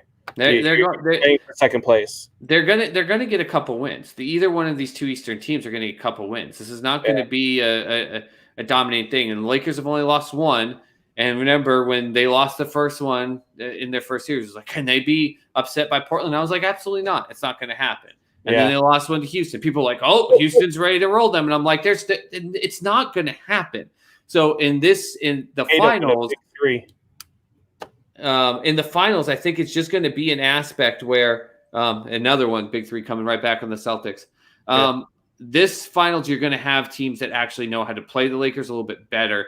It's just not going to matter. LeBron James, you see him celebrating them going. He's sitting on the court, They are playing tonight. And if they go 7, they're playing for an Eastern Conference championship. That's all they're playing for. It's just it is what it is. All right. At least it's fun to watch. It is. It is. I'm watching the game right now. They're going back and forth. It's a battle. Tatum hits a big 3, and then they go back down, and now Miami's and 1, and they're up 1 now. So it's going to be a fun, whether this is the last game or you get a game 7, it's just going to be fun to watch. But it's the NBA Finals are only going 5 or 6 games, and the Lakers are winning it. Heck of a weekend for sports, that's for sure. Yeah, absolutely. So I was watching the Bears game. Did you get to see any of it, Sue? Just the highlights. Okay. So I went on Facebook and I said, this is the worst officiating crew I've ever seen in my entire life. And it was really bad. And that's just not me saying it. It was bad on both ends. It was bad for the Bears. It was bad for the Falcons. It was just horribly officiated. So at one point, the Bears pick up a fumble. Okay. They pick up the fumble, and as the lineman who picks up the fumble is running backwards the wrong way, okay, he's one of his teammates there who is a much smaller, faster player, and he pitches it to him. Now, because he's running the wrong way, they throw a flag, and they say it's an illegal forward pass. Doesn't matter which way you're. No, it doesn't matter which way you're facing. And then they called it. They said it was. They also threw a flag too on the same play because they said afterwards it was a illegal. It was roughing the passer because he put all of his body weight on the quarterback. He tackled the quarter. He didn't like. They started calling that 2 years ago when linemen put their weight. They've been calling that for like 2 years. It's a terrible. He tackled him and he spun like he didn't even land on him. He was it's terrible. So it was just bad all around. But how and nobody the announcers didn't say how is that an illegal forward pass? Mike Pereira comes on the telecast. He's like, it's definitely an illegal forward pass. No, it's not. No, it's not. The aspect of throwing it in front of your body means nothing if it's going backwards in the direction of your field. Yeah, that's terrible. That's like a hook and ladder. You're going to be facing usually the wrong way in that dynamic. So that makes no sense at all. They had another play where, and as much as I love Allen Robinson, he does not very often win the one-on-one jump balls. He's just not that guy. Which blows my mind. I know. That he doesn't win those. But he gets one and he catches it, and it's one of those ones where he catches it, and as he's going to the ground, the defender puts his hands on the balls. He does a somersault. He's down by contact. He still has the ball, and then the guy rips the ball out of his hands, and they called it on the field a touchdown, which was the right call. They go to New York to look at the play, and New York overturns it. Well, in the New England game, Jacobs, it was a close. Now, luckily for the dynamic of the game, on the very next possession, Cam Newton threw an interception that got downed right at the same spot. But Jacobs had a fumble, and he landed right on it.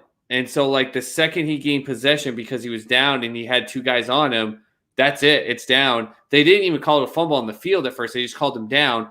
Pat started celebrating because they're like, we got a fumble. And then they go to the replay, and you see Jacobs fall. The ball comes out. He falls, but he falls on it, gets it. The Patriot guy goes down there, and he rips it out of his hand.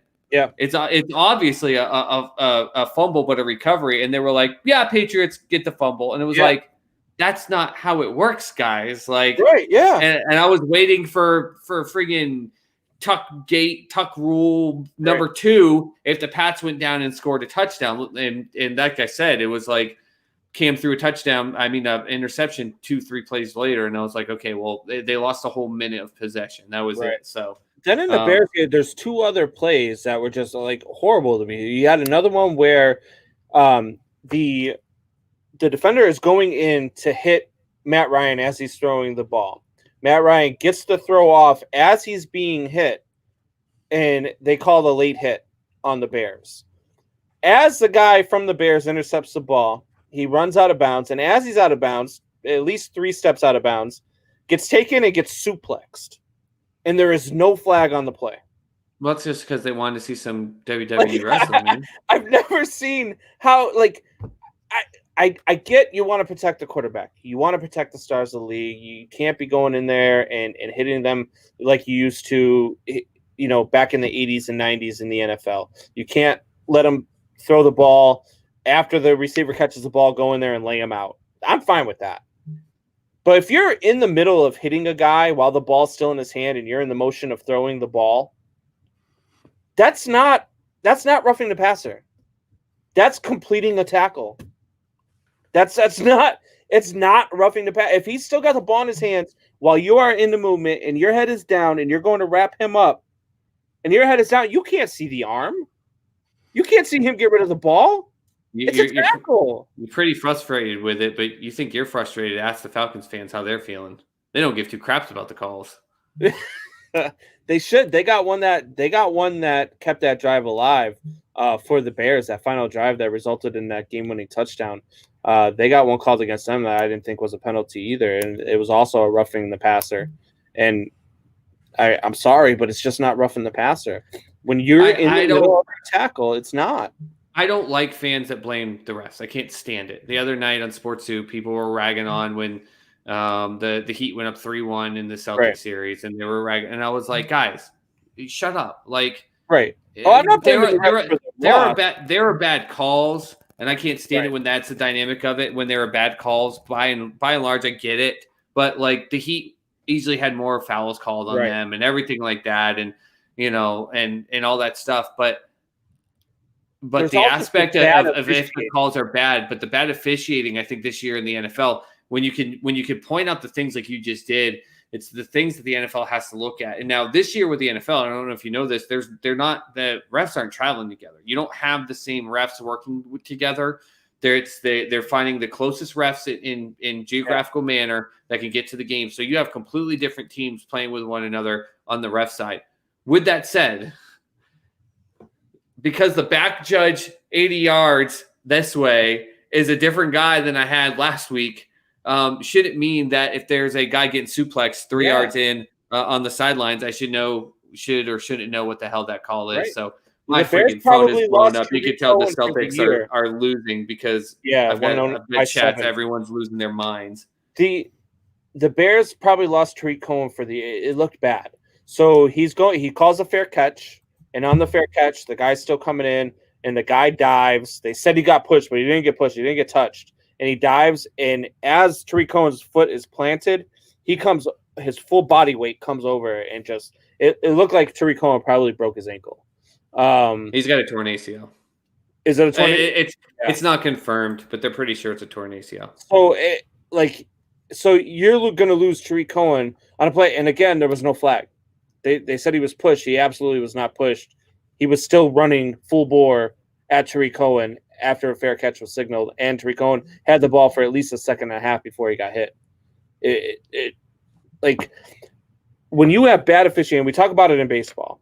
When you have bad officiating, when you have bad umpires, when you have umpires making bad calls consistently, it changes the course of a game. It changes the way that you approach an at-bat. It changes the way that you approach facing a hitter. Angel Hernandez and Cowboy Joe West need to go in Major League Baseball. You can't have umpires that are that bad. They're horrible. They are horrible umpires. And same thing in the NFL. If you're not making calls or you're only making calls on one side of the – at one point, the Bears had, I believe it was 10 penalties against them. The Falcons had none. And it was just atrocious. Like, you can't have that in professional sports, especially when you are supposed to be professional referees.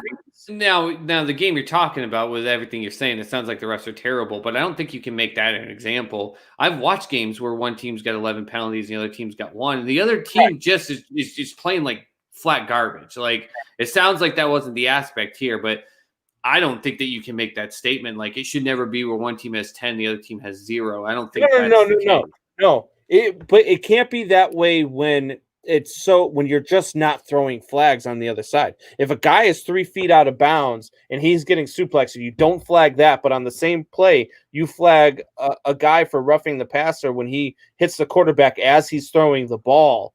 That's where you're changing the course of the game. You're doing so. That call that they made on the Falcons to keep that drive going, granted, it favored the Bears, and I was all for it because I said finally a bad call goes in way of the Bears. It cost Atlanta the game. That would have been the final. That was a 4th down play, and it gave the Bears the 1st down. Yep. So you can't. Officiating cannot alter a game. It can't. It shouldn't. And the fact that I know guys' names like Angel Hernandez and Joe West in baseball, the only reason I know them is because they're so terrible. No, you know their names because you're a baseball whore. Well, no, because those are really the only 2 umpires I could really name you the names of. And you just shouldn't know the names of umpires or referees and when they're that bad, man, you can't have that. And the NFL absolutely needs to look into it and say, hey, look, we've got to figure this out because we can't have that come in. And as a Bears fan, I'm happy with the outcome because it did give the Bears the win. But you can't have that in professional sports, especially in the NFL. Yep. All right, Soup Boss. So are we at 100 views yet or 100 subscribers yet on YouTube? Oh, I have no idea. I haven't looked for a little while.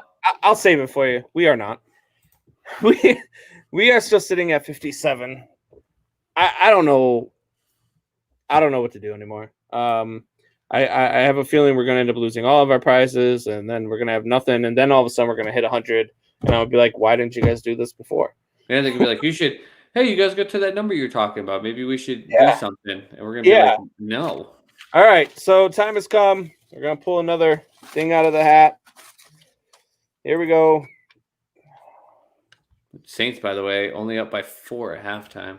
The Mauer jersey is gone. The Joe Mauer jersey is out of the running. You guys, look, it hurts me more than it's hurt you. I don't know what else to do. Need to get to 100. Need to get some subscribers. Soup Boss, why don't you tell these guys where they can find us? Hey, you guys can find us on YouTube, Triple Shot Sports Podcast. It's that simple. Go to YouTube. You click subscribe. If you don't know how to use YouTube, talk to one of your kids. If you don't have kids, talk to your neighbor. It's literally, if you can use TikTok and you can use Facebook and you can use all these other social media, it's just a video service that's been around forever. You just go on and in the search bar, you search Triple Shot Sports Podcast. You'll have all of our recordings. And if you missed one, you can watch it. You can go back. You can comment on them when we're playing live. And you just hit subscribe. It means that when you go to our page, it has all of our pages. And when you hit subscribe, all it does is give you a notification when we're on live. But here's the cool thing. You can turn your notifications off. So you can subscribe for us. That helps us be able to get into better algorithms. We get into better, search results for people. If we get more exposure, we can get more people on here. We can get, some potential, who knows, coaches, players, anything like that. But we need more exposure. We need you guys to help. And we know we've got Sports Soup is continuing to grow at a rapid rate, and I love what we're doing there. But guys, I need your help. We just got to get to 100, and this has been going on now for well over 6 weeks, and we have tons of views. Like some people like to make jokes, like, "Well, you probably don't have that many views." No, we have plenty of views. We've gotten weeks where we've gotten well over 2,000 views. Well, if we can get 2,000 views, how come we can't get 100 subscribers? So, just Triple Shot Sports Podcast on YouTube. Hit subscribe. Turn off your notifications if you don't want to see it every Sunday and Tuesday and Thursday night when we're on. But just help us out and get yourself some free signed memorabilia if there's any left. Yeah. So look, and like Supa says, you can turn off your notifications. If you don't watch every week, I get it. If you don't watch for the full 2 hours, I get it. Hell, my girlfriend's mom outed her today, and she says we were joking around, and I said, you don't even have to watch the whole time. Just subscribe and watch. And she goes, yeah. She said Michelle, she turns it on and she goes and takes a nap and she just leaves you on so that you have the viewers. So but I'm all right with that, you know. And then her brother says the same thing. He's like, yeah, I just turned you on and leave you on the table, and you know, I catch it up here and there, and you know, my son watches you guys all the time and this and that. But I don't mind that aspect. I don't expect people to sit here all 2 hours. In fact, I love watching the shows, the PTIs and the other shows that are dynamic. The ones with Stephen A. and Mac. I don't watch all those shows beginning to end, but I usually watch a couple things. I listen. If I hear something big, I like to get involved by talking with people around me or something. The difference is that when I watch PTI or I watch Around the Horn or I watch any of those other shows, I either just talk to people in my office or I'm talking to myself. Right. With us, you can only see 10 minutes of us and right in the comments talk to us. Right. We'll get that comment and we'll talk back to you. That's the thing. Like for you guys like Jared and all these other guys who you guys are big sports guys. Like my girlfriend watches, but she watches just to support the show and to support me. So you guys who are tuning in because you like sports and you like the takes and you like listening to what we offer, we start bringing in some of these names because we're in better algorithms and stuff like Supas was talking. You get to talk to them too. Exactly. We're still going to bring your comments up. You're going to be able to talk to whoever it is we bring on the show. Yeah, we're not using you guys as stepping stones to be like, get us to the ability to interview some better people so we can get better at what we do. Ha, ha, ha. No, this is so that we can get better people so you get better content and you can talk with them. It's not like the PTI bringing on a special guest and then that's it. You guys get to talk to them. I watched tonight because Supas was back on. She knows what's up. Yeah, so she finally didn't take a nap. With you here, that's savage. Start the show. Get out of here. All right, guys. We are out of here. You guys have a great night. We will see you Tuesday night. Enjoy the Sunday night game. Enjoy the Monday night game. Go Cardinals! Enjoy the NHL. Go Cardinals! Oh, fuck the Cardinals.